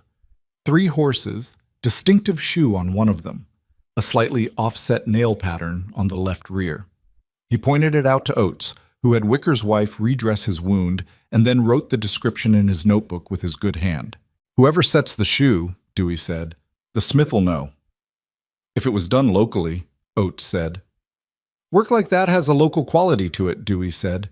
He wasn't being precise, but he meant something specific, the way men who worked with horses knew each other's craft. "That offset's not accident, it's correction. Someone knowing that horse had an alignment problem and addressing it." He shrugged. "There aren't that many smiths in a 20-mile radius." It was the kind of thing that wouldn't convict anyone by itself, but it was the kind of thing that built a picture, and pictures were what Briggs had said they needed.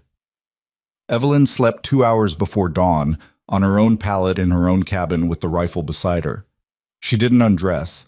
She lay on top of the covers and closed her eyes, and she slept the way people sleep when they're too exhausted for their own anxiety to keep them awake. When she woke, it was still dark. And for one half-conscious moment, she heard the barn sound she'd been hearing for 4 years. The cow moving, the settling of old timber, and then remembered, and the missing of it hit her like something physical. Thomas had built that barn, had been proud of it, unnecessarily proud, had said it was better than any barn in the territory, which was not true, but she'd never told him so. She got up and put water on for coffee and started getting ready to go back to Harrow. Clara was awake. She'd slept at the Henderson place still. Wicker had brought word to keep the children there. And when Oates went to collect her, she came in the door with Daniel on her heels and looked at what remained of the barn through the morning gray light without saying anything for a long moment. Then she said, "Did they do that on purpose?" "Yes," Evelyn said. "Because of the papers? Because of what we're doing with them?" Clara was quiet another moment. "Did it work? Did they scare you enough to stop?" Evelyn looked at her daughter, 8 years old and asking the right question. "No," she said. Clara nodded once, definitively, and then went to help Daniel with his coat. They made a larger party than she'd expected by the time they actually set out. Wicker came with 2 of his hands. The Lundgrens came. The Purcells came. Their name was Reed Purcell, wife named June, and Reed had a quiet intensity about him that suggested he'd made the decision and wouldn't revisit it.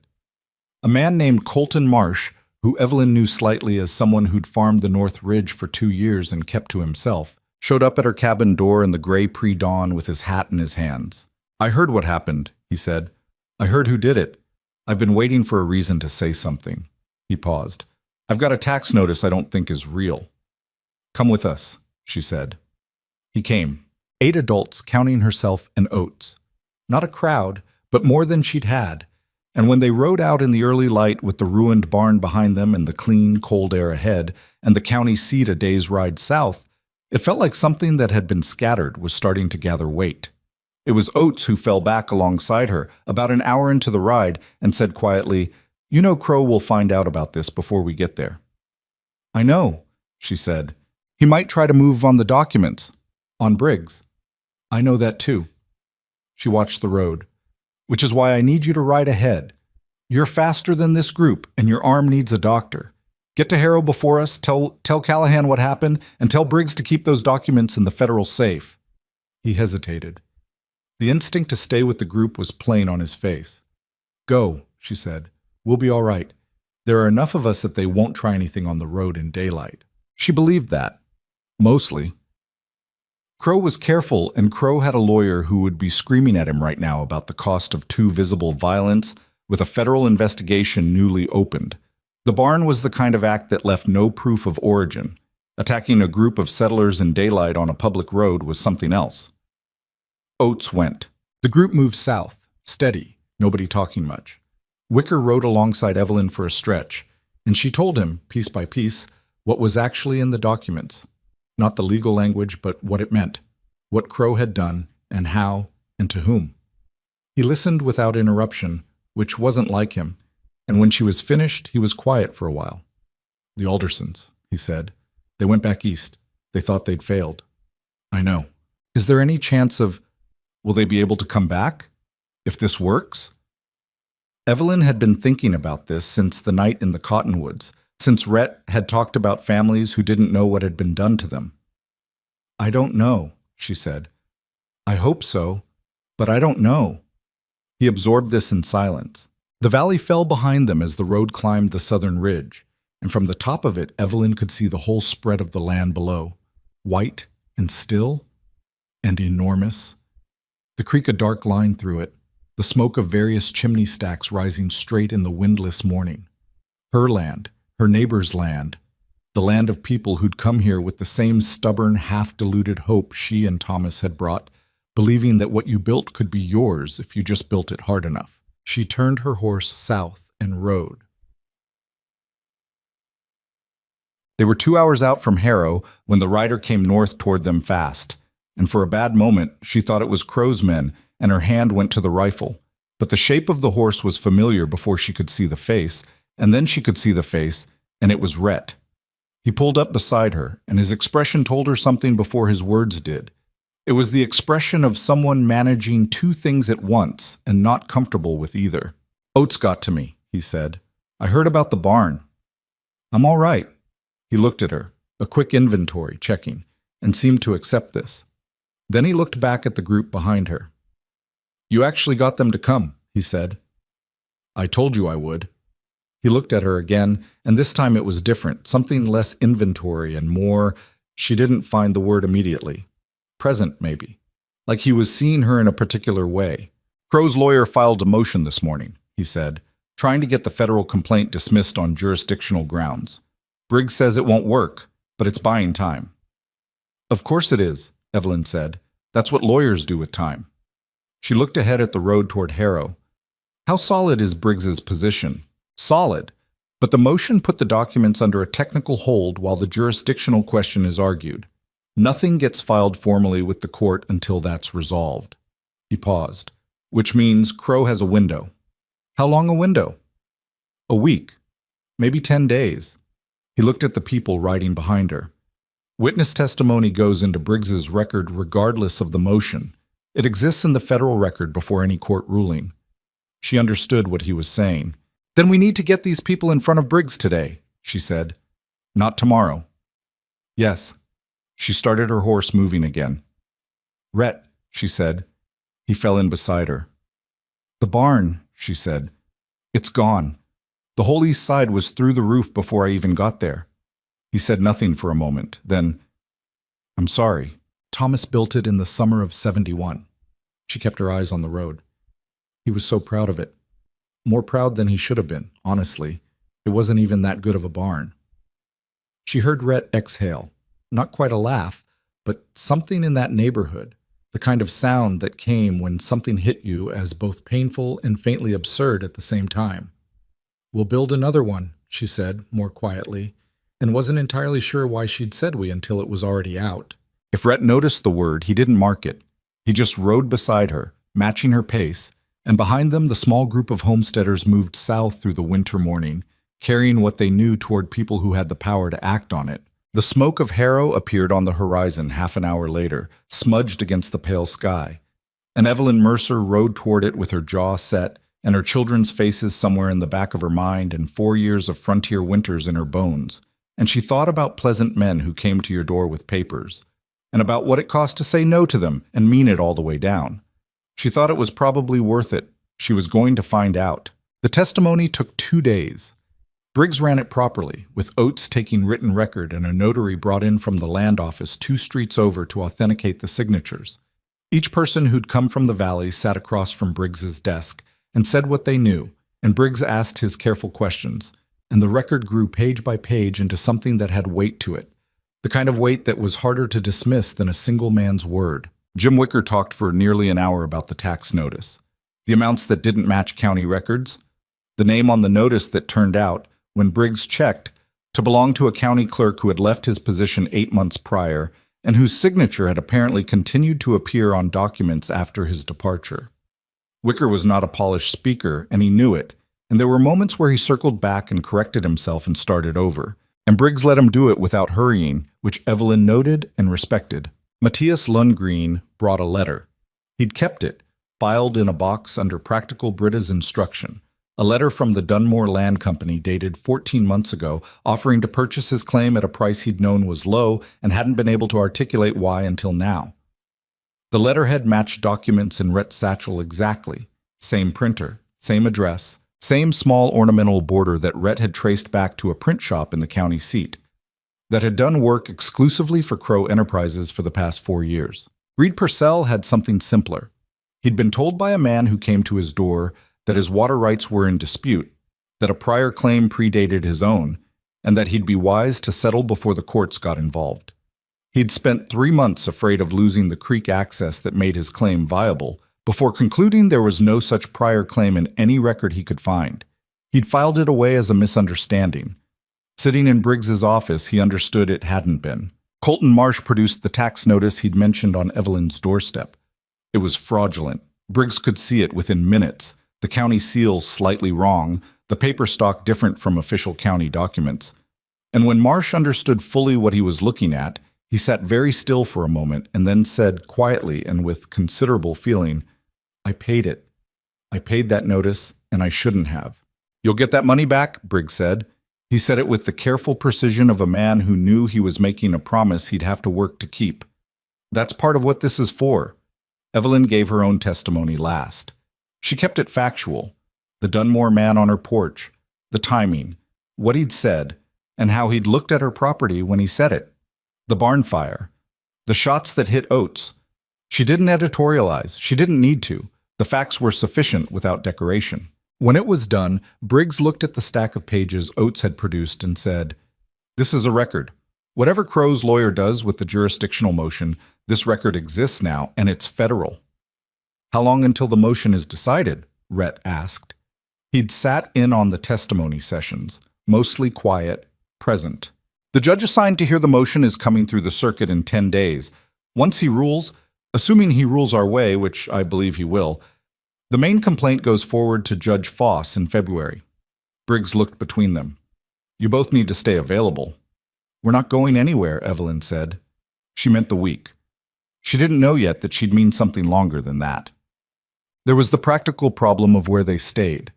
The Harrow boarding house was adequate, but adequate was an expensive thing to maintain indefinitely on what Evelyn had in the tin at home, which wasn't much. She'd said nothing about this to anyone because there was no point in saying it. The problem existed whether she named it or not. But on the third morning in Harrow, over breakfast in the boarding house dining room, Rhett said without preamble, "I have money." She looked up from her coffee. "Not a fortune," he said, "but I was paid well as a surveyor, and I lived simply. It's enough to cover the rooms and the meals until this is resolved, if you'll let me." She put the cup down. "I'm not a charity case," she said. "I know that." He met her eyes, steady. "I also know that if you hadn't dragged me out of the snow and kept me breathing for 3 days, none of this would exist. The documents, the testimony, any of it." He paused. "This isn't charity. This is a debt I actually owe." She looked at him for a moment. She thought about the barn, the cost of rebuilding it, the provisions she was going to need to lay in for the rest of winter, the children at the Hendersons who would need to come home eventually to a claim that now had a gaping hole where the barn had been. "I'll pay it back," she said. "You don't have to." "I will anyway." She picked up the coffee again. "Thank you." He nodded and went back to his own breakfast, and neither of them made anything more of it, which she found she appreciated. She brought Clara and Daniel to Harrow within the week, with Margaret Henderson's blessing and a good deal of provisioning pressed upon her by Margaret that she accepted without argument. The children adjusted to the boarding house with the practicality of children who've already managed harder transitions. Daniel found 2 other boys his age somewhere in the town and was absorbed into their activities within 48 hours. Clara sat at the window of their room and read the one book she'd brought and observed the town with an interest she didn't volunteer but was visible. It was Clara who noticed things. "That man has been outside twice today," she said one afternoon, not looking up from her book. "Both times he stopped and looked at this building." Evelyn was at the other window, writing a letter. She looked out carefully. A man in a dark coat, ordinary looking, standing at the corner of the street with the particular studied casualness of someone who wanted to look like he was waiting for something. How long did he stand there? Maybe 10 minutes each time. Clara turned a page. The second time he wrote something in a small book. Evelyn noted it. Told Briggs. Briggs sent Oates out, arm healing, moving better, who identified the man as someone employed by Ashwick's law office, which was the same thing as being employed by Crow. They were being watched, which meant they were being evaluated. An evaluation preceded decision-making, and the question was what decision Crow was working toward. Rhett's read on it, when she brought it to him, was measured. He's trying to understand how committed we are, Rhett said. They were in the small parlor the boarding house maintained for guests. In the evening, the children in bed upstairs. Whether we're going to hold together, or whether someone in the group can be pressured into withdrawing. Can they be? Possibly. Wicker went home after his testimony. He's got his claim to run, and he was nervous about being away too long. If someone gets to him before the trial, I'll ride out tomorrow, Evelyn said. I was going to say the same thing. She looked at him. They'd been doing that more, arriving at the same conclusion from different directions, then finding themselves at the same place, a little surprised each time by the coincidence of it. "I'll go," she said. "You stay. Briggs needs you here." He didn't argue this time, which meant he was getting better at the calculus of when to push back and when to accept a reasonable plan, or possibly just more tired. She didn't examine the distinction too closely. She rode out the next morning and spent a day in the valley, moving between claims, checking in, checking on. Wicker was fine, rattled, keeping his hands close but resolute. The Lundgrens were fine. Reed Purcell had told 2 more families, people Evelyn hadn't approached, and both of them wanted to speak with Briggs. The valley was talking to itself, she realized. What she'd started with letters and visits had developed its own motion. People who'd been isolated in their individual fears were finding out that the fears were shared, and shared fear was a different thing from private fear. It had somewhere to go, something to push against. She rode back to Harrow in the late afternoon with 2 new names for Briggs's list and a feeling she couldn't entirely name, something like the way a field looked in the first week of spring, when you couldn't yet see what was coming up. But the soil had changed color, and you knew something was moving under it. Rhett was waiting at the boarding house, which she'd noticed he did when she went out alone, though he'd never said as much. He looked at her face when she came in, and whatever he saw there relaxed something in him. "Good trip," he said. Not a question. 2 more names. She unpinned her coat. "And the valley is moving on its own now. I don't think it needs me going back and forth anymore." "That's how it's supposed to work," he said. "You light it, it burns on its own." "I didn't light it," she said. "You brought the documents. You brought the people." She accepted this without false modesty, because it was true, and because she'd learned that false modesty was just another kind of untruth. "How's Briggs?" she asked. The jurisdictional motion was argued today. Something moved in his expression. "I wasn't in the room, but Oates was. He says the judge was skeptical of Ashwick's argument from the first question. Not a guarantee, but the signs are reasonable." "When does he rule?" "Few days." She nodded, went upstairs to check on the children. Daniel was asleep already, which was unusual enough to make her press a hand to his forehead, cool, just tired, and Clara was awake with her book, the lamp turned low. "How was it?" Clara asked. "Good." She sat on the edge of the bed. "Mr. Wicker is holding on. So are the others." Clara looked at her. "Are we going to win?" Evelyn thought about how to answer this. "I think so," she said. "I'm not certain, but I think the honest answer is yes." "What happens if we don't?" "Then we've still done something worth doing," Evelyn said. "We put it on the record. We made it harder for Crow to do this again to someone else, even if he doesn't get punished for what he's already done." Clara seemed to weigh this with her characteristic seriousness. "That's not as good." "No," Evelyn agreed. "It isn't, but it's not nothing either." She kissed her daughter's forehead and went back downstairs. The ruling came 4 days later, jurisdictional motion denied. The federal complaint stood. Judge Foss's February session would include the Crow matter on its docket. Briggs told them in his office, and the relief in the room was the particular relief of people who'd been holding their breath long enough to have forgotten they were doing it. Oates, arm in a sling he'd been told to wear for another week and kept forgetting, actually broke into a grin that made him look about 17. "February is 5 weeks, Evelyn said. 5 weeks, Briggs confirmed, in which time Ashwick will file every motion he can think of to delay or derail. You need to be prepared for that." "What kinds of motions?" Rhett asked. "Challenges to document authenticity. Chain of custody arguments. He'll try to establish that the papers left your hands long enough to have been altered. Character challenges." Briggs looked at Rhett steadily. "Your employment history with Crow will be used against you. The argument will be that you had access to these documents, that you were a disgruntled former employee, that you fabricated or altered them." Rhett said nothing for a moment. "The second set, with Cora Dunst." "I know. I've already been in contact with her." Briggs paused. "The second set corroborates the originals. But Ashwick will argue they're copies made from a single source, from you. What we need is independent verification of at least some of the underlying transactions." The county records, Evelyn said. Briggs looked at her. The fraudulent tax notices reference county filings, she said. If those filings are in the county record, they can be independently examined. And if they're not, if the filings Crow's people created don't appear in the actual county record, that's its own kind of evidence. Briggs was quiet for a moment.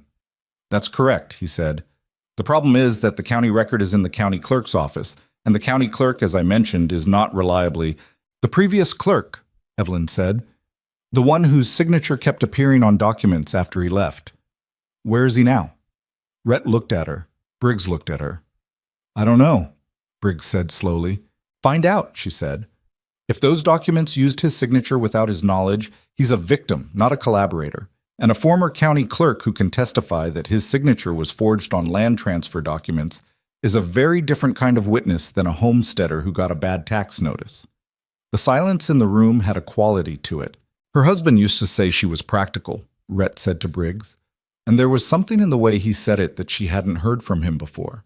A kind of proprietary warmth, the tone of someone referring to a person who belonged, in some indefinable way, to their circle of concern. She didn't examine that either. There was too much else to do. The former county clerk's name was Edmund Prace, and it took Oates 6 days and 3 telegraph messages to track him to a town 60 miles north where he'd relocated after leaving his position and apparently after a period of what his landlady delicately described as considerable personal difficulty. He came south on the stage willingly once Briggs's letter reached him, almost eagerly, Oates reported, as though he'd been waiting for exactly this kind of summons and was relieved it had finally arrived. He was a small, precise man in his early 60s, with the slightly faded look of someone who'd been respectable and then had that respectability damaged in ways he hadn't fully recovered from. He sat in Briggs's office and looked at the documents bearing his signature and went very quiet for a long time. I didn't sign these, he said finally, not these specific ones. I signed forms in the normal course of my work, and I would occasionally pre-sign blank forms for expedient processing, which in retrospect was... He stopped. Several of those blank forms went missing in my last months in office. I reported it to the clerk's board. Nothing came of it. When did you leave your position? Briggs asked. I was asked to resign, Prace said, with the tight dignity of someone who'd practiced the phrasing. 18 months ago. I was told there were irregularities in certain filings. I believed at the time that I was being blamed for errors made by others. Now I begin to understand it differently. He testified for 2 hours. His testimony was devastating in its precision, a former clerk explaining exactly how blank pre-signed forms could be used to generate fraudulent filings, identifying specific procedural flaws in the documents that pointed to someone with inside knowledge of the county system, confirming that 3 of the signatures attributed to him post-dated his resignation. When he was done, Evelyn looked at Rhett across the room, and he looked back at her, and neither of them said anything because there was nothing that needed saying. The picture was complete. Not perfect. Nothing in this had been perfect, and Ashwick would find every imperfect edge and push on it, but complete. Whole. A thing that told a coherent and documented story of what Victor Crow had done and how. Crow himself appeared in Harrow on a Wednesday, which was unexpected. Not unexpected in the sense that they hadn't known he'd come eventually. Rhett had said early on that Crow would want to take a personal measure of the situation at some point. But the timing of it, 12 days before the court session, was a statement. He came openly, in a good carriage with 2 men on horseback beside it, and he took a room at the Better Hotel on the far end of the main street, and he had dinner in the hotel dining room that evening where anyone could see him. And the message of all of it was clear. I am not hiding, and you should think about what that means. Evelyn saw him the next morning, by accident, in the way that towns of this size made accidents inevitable. She was coming out of the general store when his carriage was passing on the street, and he was leaning slightly toward the window, and for a moment they saw each other clearly. Victor Crow was not what she'd imagined. She'd built him in her mind as something specific, harder, perhaps, or more overtly menacing. And the reality was a man in his mid-50s, heavy-set but not unhealthy, with a face that was more thoughtful than cruel, the kind of face that looked like it belonged to a banker or a judge. Well-dressed without ostentation. He looked at her from the carriage window with an expression she couldn't read at first, and then she could. Appraisal. Pure, cold appraisal. Taking her measure the same way she was taking his. The carriage moved on. She stood on the boardwalk for a moment and then went back to the boarding house and told Rhett. "He wanted to see you," Rhett said. He was at the small desk in the parlor, going through his own notes. "He knows your name. He wanted to see what kind of person files against men like him." "What did he see?" "I don't know." He looked at her. "What did you see?" She thought about it honestly. "A man who thinks he's going to win. He might," Rhett said. "Not defeatist, just exact. Ashwick is very good and the judge is a variable. We need to be ready for a version of this that doesn't go perfectly." "I know." She sat down. "What does that version look like?" "The document fraud is the strongest element. Even in a bad outcome, some of those transfers get reversed, the ones where the paper trail is clearest. The criminal charges against Crow personally are harder. Proving he directed the fraud rather than that people acting in his name committed it without his explicit knowledge." He stopped. "Ashwick will put a wall between Crow and every specific act. That's his job." "Is there a way through the wall?" "Price's testimony helps. The Dunmore Land Company filings help. They tie the shell company directly to Crow's business infrastructure. But if I'm being honest, the criminal conviction depends heavily on how the judge reads it." She sat with this for a moment. "Then we do what we can and we accept what the outcome is," she said. "Same as farming. You do the work right, and the weather is the weather." He looked at her with an expression she was getting better at reading. It was the expression of someone absorbing a perspective they found useful and storing it away. "You're good at that," he said. "At what?" "At not needing things to be more than they are." He paused.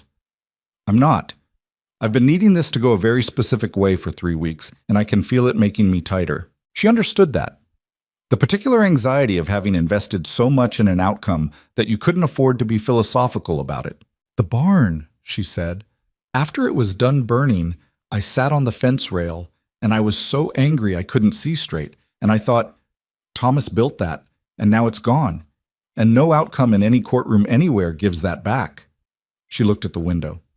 "But the barn wasn't the only thing Thomas built. He built the cabin too. He built this—" She stopped. "He built what we were, and that's not gone." Rhett was very quiet. "I'm sorry," she said. "That got away from me." "Don't be." His voice was different. She looked at him and found something in his face that hadn't been there at the beginning of this. Not the controlled, managing expression of a man on the run with a problem to solve, but something opened up, like a door left ajar. "I don't have a barn," he said. "I don't have a claim or a cabin or any of that. Before 3 weeks ago, I had a surveyor's kit and a satchel full of someone else's crimes." He paused. "I'm not sure that's something I'd given much thought to until recently." She looked at him for a long moment. Then Crow walked into the hotel across the street with his lawyer and 2 men who worked for him, and she watched them go through the glass, and whatever the moment had been, it adjusted back into something more practical. "He's going to try something before the session," she said. "He's not here just to look at me." "No." Rhett's voice settled back to its usual register. "He'll try to isolate someone. A witness, someone he thinks is the weakest point in the line. Wicker," she said immediately. "Or Marsh. Marsh came forward late. He hasn't been part of this as long." She was already reaching for her coat. "I'll go," Rhett said. "You can't." She pulled the coat on. "Crow knows your face. If he sees you riding out to Marsh or Wicker, he knows exactly what you're doing." She buttoned the coat. "He doesn't know me well enough yet to read my movements. He will after today. Then I have 1 day's head start." She looked at him. "Tell Briggs, and tell him to keep an eye on whoever Crow sends to watch this building." She went. Colton Marsh opened his door and looked at her with the expression of a man who'd been expecting someone, but not necessarily her. "He sent a man yesterday," Marsh said, before she'd said anything. They were inside, fire going, Marsh standing with his arms folded. "Knocked on my door like it was a social call. Said he was representing land interests in the area and wanted to have a conversation about my situation." "What did you say?" "I said I had a federal complaint on file and I'd be happy to have him speak with Deputy Marshal Briggs." A pause. "He left." Evelyn felt something ease in her. You weren't tempted? She asked. Not an accusation, a genuine question. Marsh looked at her steadily. I was when he first knocked. Before I knew who he was. He had that way about him. Easy, like it was a friendly conversation, like there was no pressure. He unfolded his arms. But I thought about that tax notice. I thought about the money I paid that I never should have owed. And I thought, I can be scared or I can be right, but I can't be both at once. She looked at him. Your husband would have said the same, I think, Marsh added. I knew him some, your husband. Not well, but he had that quality. She swallowed. He did, she said. She stayed an hour talking through what to expect in the coming days. Then she rode to Wicker, who'd also had a visitor and also sent him away, and then to the Lundgrens, where Britta made coffee, and Matthias said he'd been sleeping badly, but hadn't changed his mind and didn't intend to. On the ride back to Harrow, through the late afternoon cold, she felt the shape of what they'd built over these weeks. Not clean, not perfect, held together in places by stubbornness and by the particular human quality that made people stand up for things that cost them something. It was not a comfortable structure. It had gaps and strains and people who might still falter under the right kind of pressure. But it was there. She came into Harrow as the light was failing and found Rhett on the boardwalk outside the boarding house, which she understood was not accidental. How did it go? He asked. Crow's man got to Marsh. Marsh sent him away. She stopped her horse. Wicker, too. Something in Rhett's face. Relief and something else he didn't name. He's out of soft targets then, he said, which means the next move is harder. She dismounted and stood in the cold street, looking at him. What's the hardest thing he can do, she asked, short of something that exposes him to worse charges? Rhett thought about it. Come after you directly, he said, not your barn. You personally. Challenge your standing, your character, your reliability as a witness. He paused. His people have been watching this building for 2 weeks. They know about your children. They know you're a widow without other family here. Ashwick will put you on the stand and spend a day trying to make you look like a woman who's been manipulated by a man with a personal vendetta against his client. They can try, she said. It won't feel good. I didn't expect it to. She handed the horse to the stable boy who'd appeared from the alley. Rhett, he looked at her. When this is over, she said, whatever the outcome, what do you want? He was quiet for a long moment, long enough that she thought he wasn't going to answer. I want what I didn't let myself want for a long time, he said. A place that's mine, work that means something. People... He stopped. His jaw moved. People I don't have to ride away from. She looked at him in the fading light of a January afternoon.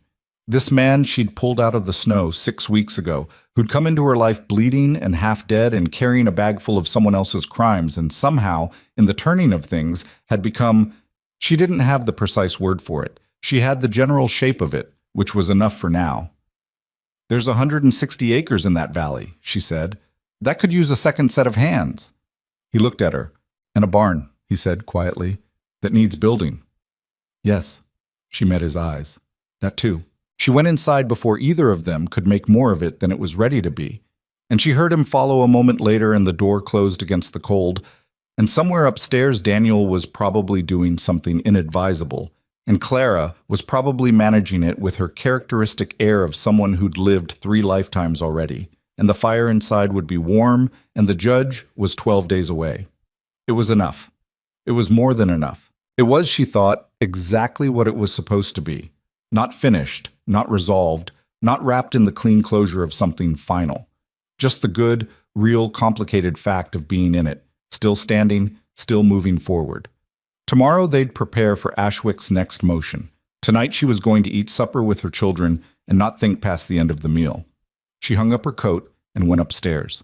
The 12 days before Judge Foss arrived were the longest Evelyn could remember since the weeks after Thomas died, and those had been long in a different way, heavy with grief and uncertainty, the kind of waiting that had no direction to it. This waiting had direction. It had a date and a room and a stack of documents and the faces of people who'd agreed to stand up and say what they knew. That made it better and worse simultaneously, because there was something to lose now in a way that shapeless grief didn't have. Ashwick filed 3 more motions in those 12 days. Briggs handled 2 of them directly. The third required a written response from Rhett, which he drafted at the small desk in the boarding house parlor over 2 evenings, Evelyn reading each paragraph as he finished it, catching one instance where the language was too combative and would give Ashwick room to paint Rhett as personally motivated, which was exactly the portrait he was building. "Take that sentence out," she said, pointing. Rhett read it back to himself. "It's accurate." "It's angry." "Accurate and angry aren't the same thing in a legal document." He looked at her for a moment and then crossed it out without further argument. She'd noticed he did that, argued briefly and then yielded when the reasoning was sound, without the kind of ego preservation that made some men keep fighting past the point where they'd already lost. It was not a small thing. The third motion was denied, same as the others. Crow, by that point, had been in Harrow for 10 days. He was visible in the way that powerful men made themselves visible when they wanted to remind everyone of the weight they carried. Breakfast at the hotel dining room at the same hour each morning, Ashwick always beside him, the 2 of them talking in the low, deliberate tones of people who were working a problem. His men moved through the town without causing overt trouble, but their presence was a kind of pressure, a reminder of what stood on the other side of this. Evelyn watched them when she had reason to be on the main street and didn't avoid their gaze when it found hers. She wasn't sure if this was courage or stubbornness or something that didn't have a clean name.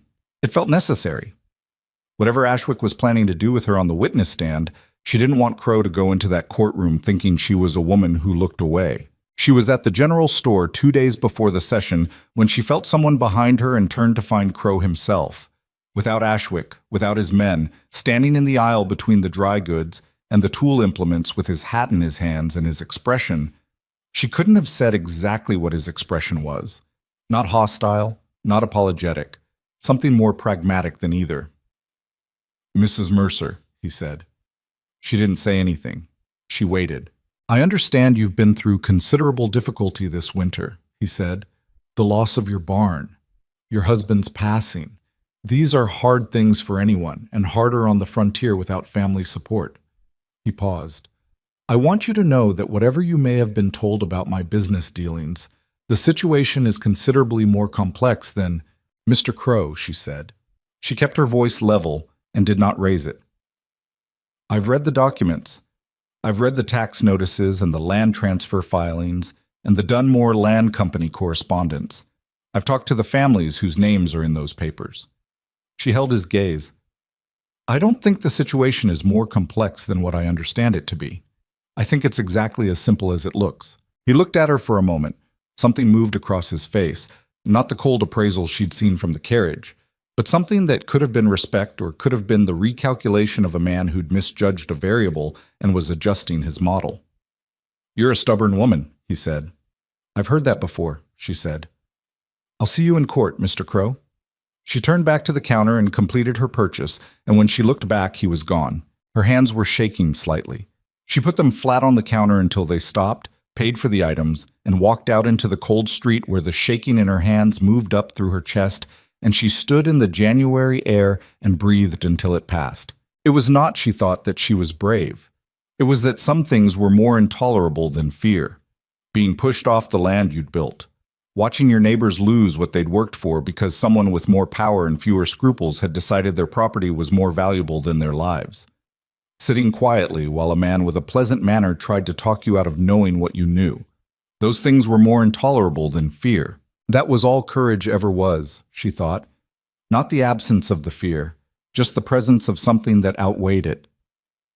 Judge Harlan Foss arrived on a Tuesday in a stage that came in from the east, and he was not what anyone would have cast as a federal judge if the casting had been left to imagination. He was 63 years old and built like a man who'd spent the first half of his life doing physical work before the second half required him to sit at a desk, wide through the shoulders and deliberate in his movements, with a face so weathered it looked carved from something that predated the territory. He had no small talk that anyone encountered. He read Briggs's case file in his room at the hotel that first evening and came to the courthouse at 7 the next morning, 2 hours before the session was scheduled to begin, and when Briggs arrived to set up, he found the judge already at the bench with a cup of coffee, reading. The courthouse was a single large room with a plank floor and windows on the south side that let in good winter light and benches that had been added over the years as the town grew, not all of them matching. By the time the session opened, it was full, which surprised Evelyn and shouldn't have. The whole county had been watching this, even those who hadn't been directly involved, because everyone in a territory understood that land cases set precedent, and precedent was the thing that either protected you or didn't. She sat with Rhett on the plaintiff's side of the room. Wicker was there, and the Lundgrens, and Marsh, and Reed Purcell, all of them in their best clothes, which in winter on the frontier meant cleaned and pressed rather than fine, but they'd made the effort and it meant something. Oates sat with Briggs at the marshal's table. Edmund Prace, the former county clerk, sat in the front bench with a folder of his own notes on his knee. Across the aisle, Crow sat with Ashwick and two associates. Ashwick was younger than Evelyn had expected, mid-40s, dark-haired, with the lean, focused quality of a man who was good at his work and knew it. He had a stack of papers on the table before him that was considerably larger than Briggs's, which might have meant anything. Judge Foss looked at the room, looked at both tables, and said, in the tone of someone who had run enough proceedings to know the difference between form and substance, "Let's get on with it." Boom. The session ran 3 days. Evelyn had expected it to feel more dramatic than it did, and then revised that expectation after the first hour, when she understood that legal proceedings were not dramatic in the way that the word implied. They were something more grinding, repetitive, precise, built from the same material revisited from different angles, each side trying to establish the angle at which their version of events looked most like the truth. It was exhausting in a way that physical work wasn't, because there was nothing to do but sit and listen and watch and wait for your name. Ashwick was good. She'd known he would be, and still it was a different thing to watch it in practice. He moved through the document challenges with surgical precision, identifying every gap in the chain of custody, every point at which the papers had been out of Rhett's direct possession. He put Rhett's employment history to the judge with the flat, reasonable tone of someone presenting uncontested facts. A man who had worked for Victor Crow, who had been in the process of having his contract terminated for performance issues, who had subsequently produced documents alleged to prove fraud. He did not say, of course, he fabricated them. He didn't have to say it. Rhett testified for the better part of a day and a half. He was good on the stand in a way Evelyn hadn't entirely anticipated. Not smooth, not performed, but steady in the way of someone who knew the material completely and had no version of events to maintain other than the one that had actually happened. When Ashwick pressed him on the performance issues that had preceded his departure from Crow's employ, Rhett answered directly. There had been conflicts, yes, over the accuracy of certain survey filings he'd been asked to sign his name to. He'd refused. That was the nature of the conflict. Foss's face during this testimony was unreadable, which Briggs later said was actually a good sign. A judge who was looking for reasons to dismiss would show it in small ways, leaning back, looking at papers. Foss leaned forward. Edmund Prace testified on the second day, and his testimony was the kind that changed the atmosphere in a room. A former county official explaining in methodical detail how blank pre-signed forms from his office had gone missing, how certain documents attributed to him bore signatures made after his resignation, how the procedural anomalies in the fraudulent filings were exactly the kind that could only be produced by someone with inside knowledge of county filing systems. He said it without drama and without apparent axe to grind, the way a man stated facts he had personally verified, and Ashwick's cross-examination of him was the most aggressive portion of the 3 days, which told Evelyn something about how damaging Ashwick found it. The homesteaders testified in order, one after another, and what they had individually was modest. One tax notice, one suspicious letter, one visitor with an offer. But what they had collectively was pattern, and pattern was what Foss was listening for. She could see him making notes. She could see the notes accumulating. Her own testimony came on the afternoon of the second day. Ashwick was careful with her, she noticed. More careful than he'd been with the others. He'd done his reading, and he understood that a widow who'd pulled a wounded man from a blizzard and ridden through hostile territory and organized her neighbors and stood her ground against Victor Crow in a general store 2 days ago was not a witness you wanted to make look like a victim or a fool, because juries, even a single judge, responded to the kind of person she was, and making her look small would only make her look larger. So he tried a different approach. "Mrs. Mercer," he said, in a tone that was almost collegial, "you've testified to a significant personal investment in this case. You sheltered Mr. Callahan, you transported him, You organized witnesses on his behalf. Would you say that you have a personal stake in his version of events being believed? I have a personal stake in the truth being established, she said. If those are the same thing, it's because the truth is what I've described. But you have no independent verification of the documents, correct? You haven't examined original county records. You have no legal training. That's correct? And yet you organized these witnesses based on your assessment of documents you couldn't independently verify. She looked at him steadily. I organized these witnesses because I know my neighbors, and I knew which of them had been approached by Dunmore Land Company representatives. I didn't need legal training to understand that a company that doesn't exist in any legitimate filing is a suspicious entity. She paused. And I didn't need legal training to understand that a tax notice bearing the signature of a man who'd left his position 8 months prior was not a legitimate document. A beat. Ashwick moved on. He was too good to press a losing exchange. When Foss asked if she had anything to add, she said, "Only that I came to this not because of Rhett Callahan's account of events, but because a man came to my door wanting to buy my claim. My husband built what we had on that land, and he died before he could see it grow. And I have been sustaining it for 4 years because it is ours and we built it, and that means something." She stopped. What Crow's people were doing was taking that from families who didn't know what was happening to them. I don't think that requires legal training to recognize as wrong. Ça must make dépassé. Foss looked at her for a moment over his reading glasses.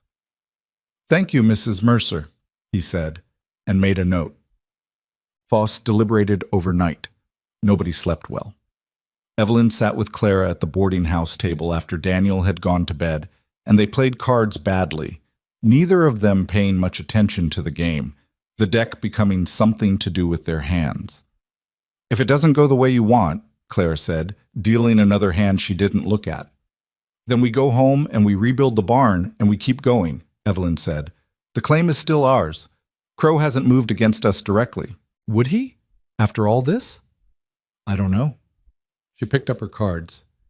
"But we'd know more about him, and he'd know we weren't going to be quiet about it, and that changes the calculation." Clara absorbed this. She had a 3 and a 7 of the same suit and 2 face cards, and she arranged them with the precision of someone who found comfort in order. "Do you trust Mr. Callahan?" she asked. Evelyn looked at her daughter. "Yes," she said. "I do too," Clara said matter-of-factly. "He talks to me like I'm a person, not a child. Most men talk to children like they're furniture that might start moving." She played a card. "Daniel likes him because he knows about horses, but I like him because he answers the questions I actually ask." Evelyn looked at her cards and did not say what she was thinking, which was that 8-year-olds were occasionally the most clear-eyed observers in any room. "Go to sleep after this hand," she said. "You too," Clara said with the particular authority of a child who'd been managing her mother's well-being since August and hadn't stopped. Foss delivered his ruling the next morning at 9 o'clock with the same unhurried directness he'd brought to everything else. The fraudulent land transfers, 14 of them across 7 families, were void. The county filings supporting them were declared invalid on the basis of the forged signatures and the procedural anomalies Price had identified. The affected claims were to be returned to their rightful holders, or where the holders had departed the territory, held in federal trust pending notification, and their right to return was established. On the criminal charges against Victor Crow personally, conspiracy to commit fraud, filing false instruments, and one charge related to the intimidation of federal witnesses, which was the barn and the shots that hit Oates, for which Briggs had built a case he was quietly confident about. Foss ruled that the evidence was sufficient to proceed to trial, which was not the same as conviction. That would be another proceeding, with jury, with Ashwick doing everything he knew how to do. Foss was careful to say so, and Briggs was careful to say so to the people in the room who needed to understand the difference.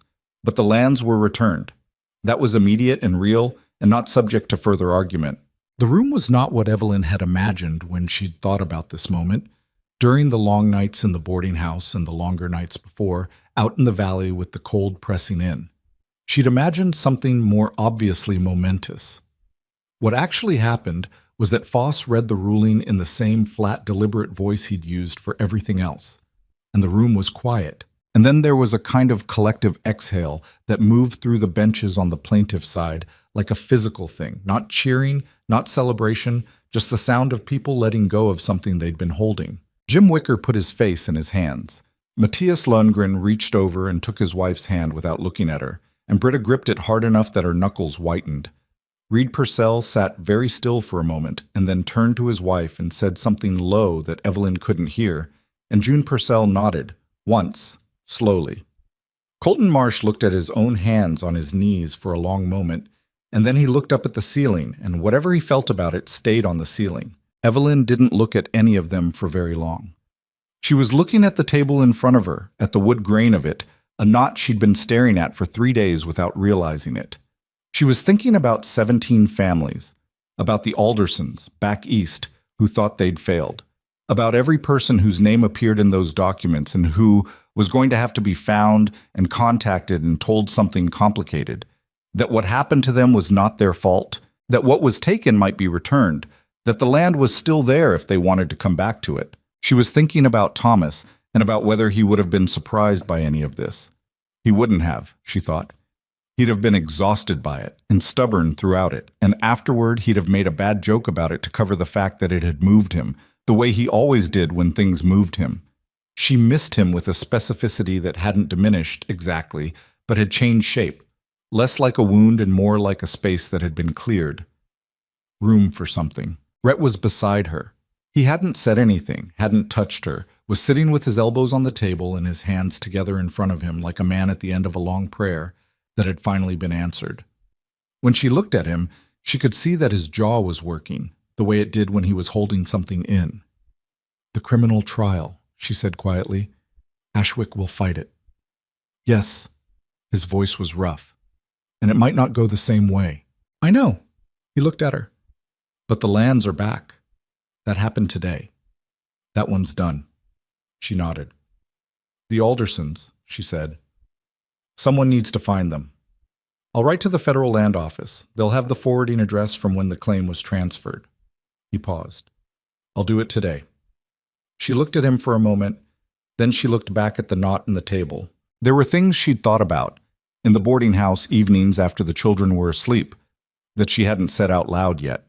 About the 160 acres in the valley, and the barn that needed building, and the second set of hands she'd mentioned with a casualness that hadn't been entirely casual. She hadn't said them out loud, partly because there hadn't been the right moment, and partly because she was a practical woman who understood that a crisis produced a kind of closeness that didn't always survive the end of the crisis, and she had no interest in anything that didn't survive the end of the crisis. But she thought about what Clara had said. "He talks to me like I'm a person." She thought about a man who checked his horse's feet the same careful way every morning without being asked, and who crossed out sentences that were accurate but angry, and who had said, in the dark beside a campfire, that he wanted people he didn't have to ride away from. "Come back to the valley," she said. Not a question, not an offer with conditions, just a statement of what she thought should happen. He looked at her. "The barn," she said. "You said you'd help build it." "I said no such thing," he said. "You said that. And you didn't disagree." A beat. "No," he said. "I didn't." "Then come back to the valley." He was quiet for a moment, and in the quiet she could hear the room around them. Briggs talking to Oates, Wicker's deep voice somewhere behind them, the ordinary settling sound of a wooden building full of people beginning to move. "All right," Rhett said. "Just that." "All right." No declaration, no grand articulation of what it meant or what came next. Just the simple agreement of a man who'd been deciding something for a while and had finally landed. She nodded, pushed back her chair. There was work to do. Well, the criminal trial happened in April, when the snow had pulled back from the valley floors, and the first tentative green was showing along the creek banks. It lasted 4 days, and it was harder than the federal session in February, because Ashwick had had 2 months to build his wall between Crow and every specific act, and he'd built it with the competence of someone who'd done it before.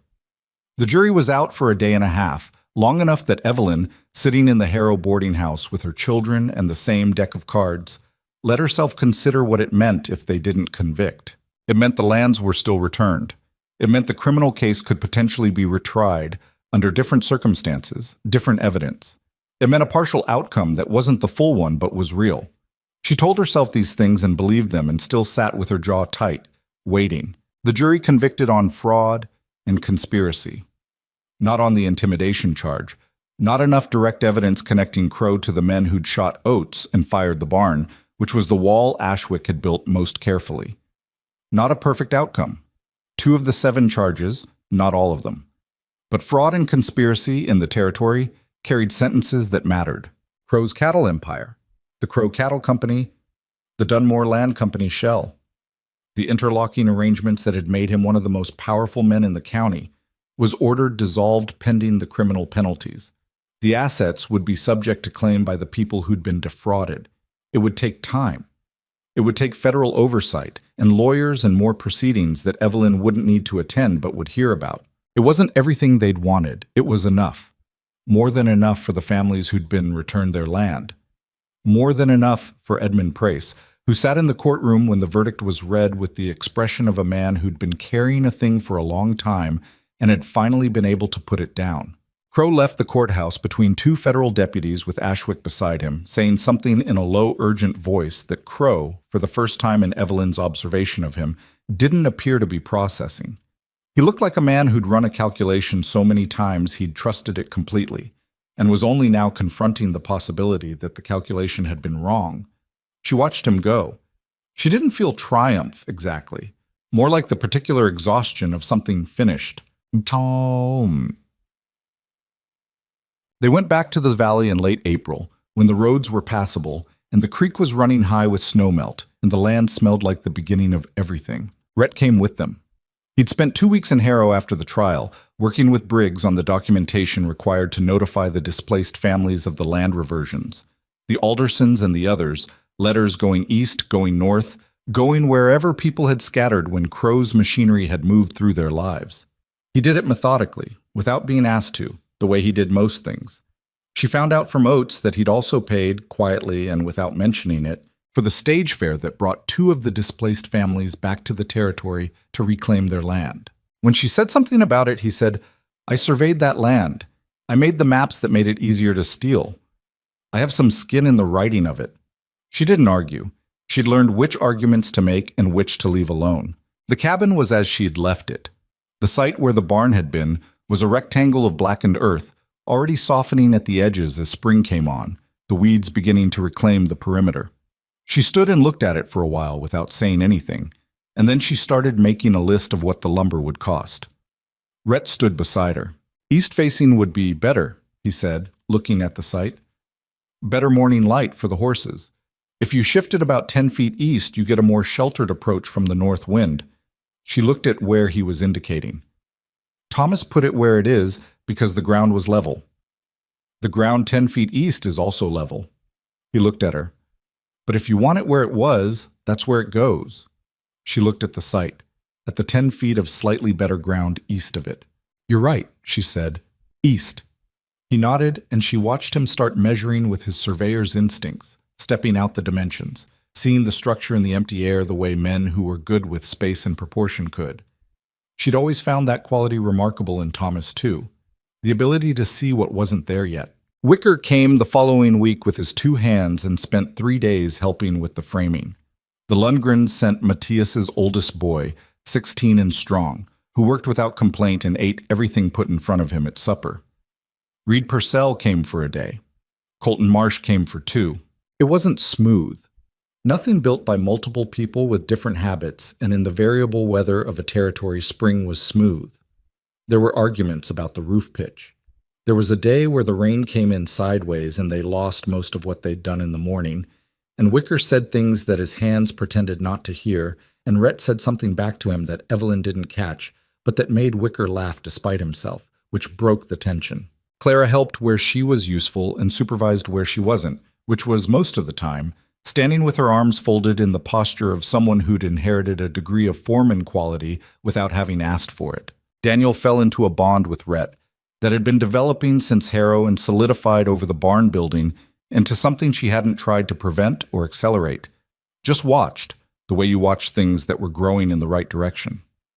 Daniel had not had a man around since August, which was longer than she'd let herself think about, and the way he trailed after Rhett during the work days, asking questions about everything, being answered with patient specificity, was the kind of thing that made her look somewhere else so her face could do what it needed to do in private. The barn went up in 11 days. It wasn't Thomas's barn. It was 10 feet east of Thomas's barn, and it had a different roof pitch, and Rhett had convinced her to put in a small separate hay storage at the north end that the original hadn't had, and it was in some ways better and in some ways just different. She stood in front of it on the morning it was finished, and she thought about Thomas's unnecessary pride in the original. And she thought that he would have looked at this one and said something deprecating about the nail spacing while being visibly pleased about the hay storage. She thought about him and it was painful, and it was also all right. Both of those things at once, which was what grief became when you were far enough from the worst of it. Not gone, just quieter, livable, part of the fabric rather than the whole of it. Rhett came to stand beside her. "What do you think?" he asked. "I think the roof pitch is too steep," she said. "The roof pitch will shed snow better." "I know. I still think it's too steep." She looked at it. "It's a good barn." "It is," he agreed. They stood there in the April morning with the new-cut timber smell coming off it, and the horses already investigating the unfamiliar structure with the suspicious interest horses brought to everything new. "Stay," she said. He looked at her. "Not the barn," she said. "Here. The claim. Stay." She'd been thinking about how to say it since the boarding house, since the trial, since April, and had finally concluded that there was no arrangement of words that made it more or less than what it was, which was a straightforward thing dressed up as a big one. She'd learned over 4 years of frontier life and 8 months of widowhood, and one winter that had contained more than most years, that the straightforward thing said plainly was usually better than the same thing said elaborately. Rhett was quiet for a moment. He looked at the barn, and then at the cabin, and then at the land spreading out south toward the creek, green with spring and enormous the way it always was in April when everything was coming back. "There's no surveying work here," he said. "Not right now. I'd be starting over." "I know. The claim needs another person's labor to be profitable. I'd be earning my keep for a long time before there was anything beyond that." "I know that too. And your children, my children like you," she said. "Clara thinks you treat her like a person. Daniel follows you around like a duckling. I've watched it all winter." The corner of his mouth moved. "It's not just the claim," she said. "You know what I'm asking." "Yes," he said. "I know what you're asking." Another moment of quiet. "I'm not Thomas," he said. Not defensively, just naming the thing. "No," she said. "He was Thomas. That's a finished thing, and it was good, and I'm not asking you to be it." She met his eyes. "I'm asking you to be what you are, which is someone who answers the questions my daughter actually asks, and measured the barn site east 10 feet, because he was right that it was better and crossed out sentences that were accurate but angry because he understood the difference." He looked at her. "That's a very specific inventory," he said. "I've had time to compile it." He was quiet for a long moment, long enough that the horses lost interest in the barn and wandered toward the water trough, and somewhere behind the cabin, Daniel was audibly engaged in some enterprise that involved hitting something repeatedly, and the creek moved in the distance with the sound it made in spring, full and purposeful. "Yes," Rhett said. That was all. No ornament, no speech. She nodded, looked back at the barn. "The hay storage needs another latch on the north door," she said. "The one Purcell put on won't hold in a hard wind." "I know," he said. "I was going to fix it this afternoon." They walked back toward the cabin, and the morning was the kind of morning that the territory produced sometimes in April, clear and cold at the edges and warm in the direct sun, the light at the particular angle that made the land look like it was showing you its best side, not showing off but just being what it was, and not apologizing for it. It had been a winter that Evelyn Mercer would spend the rest of her life being asked about, once the story got out the way stories did in territories where people needed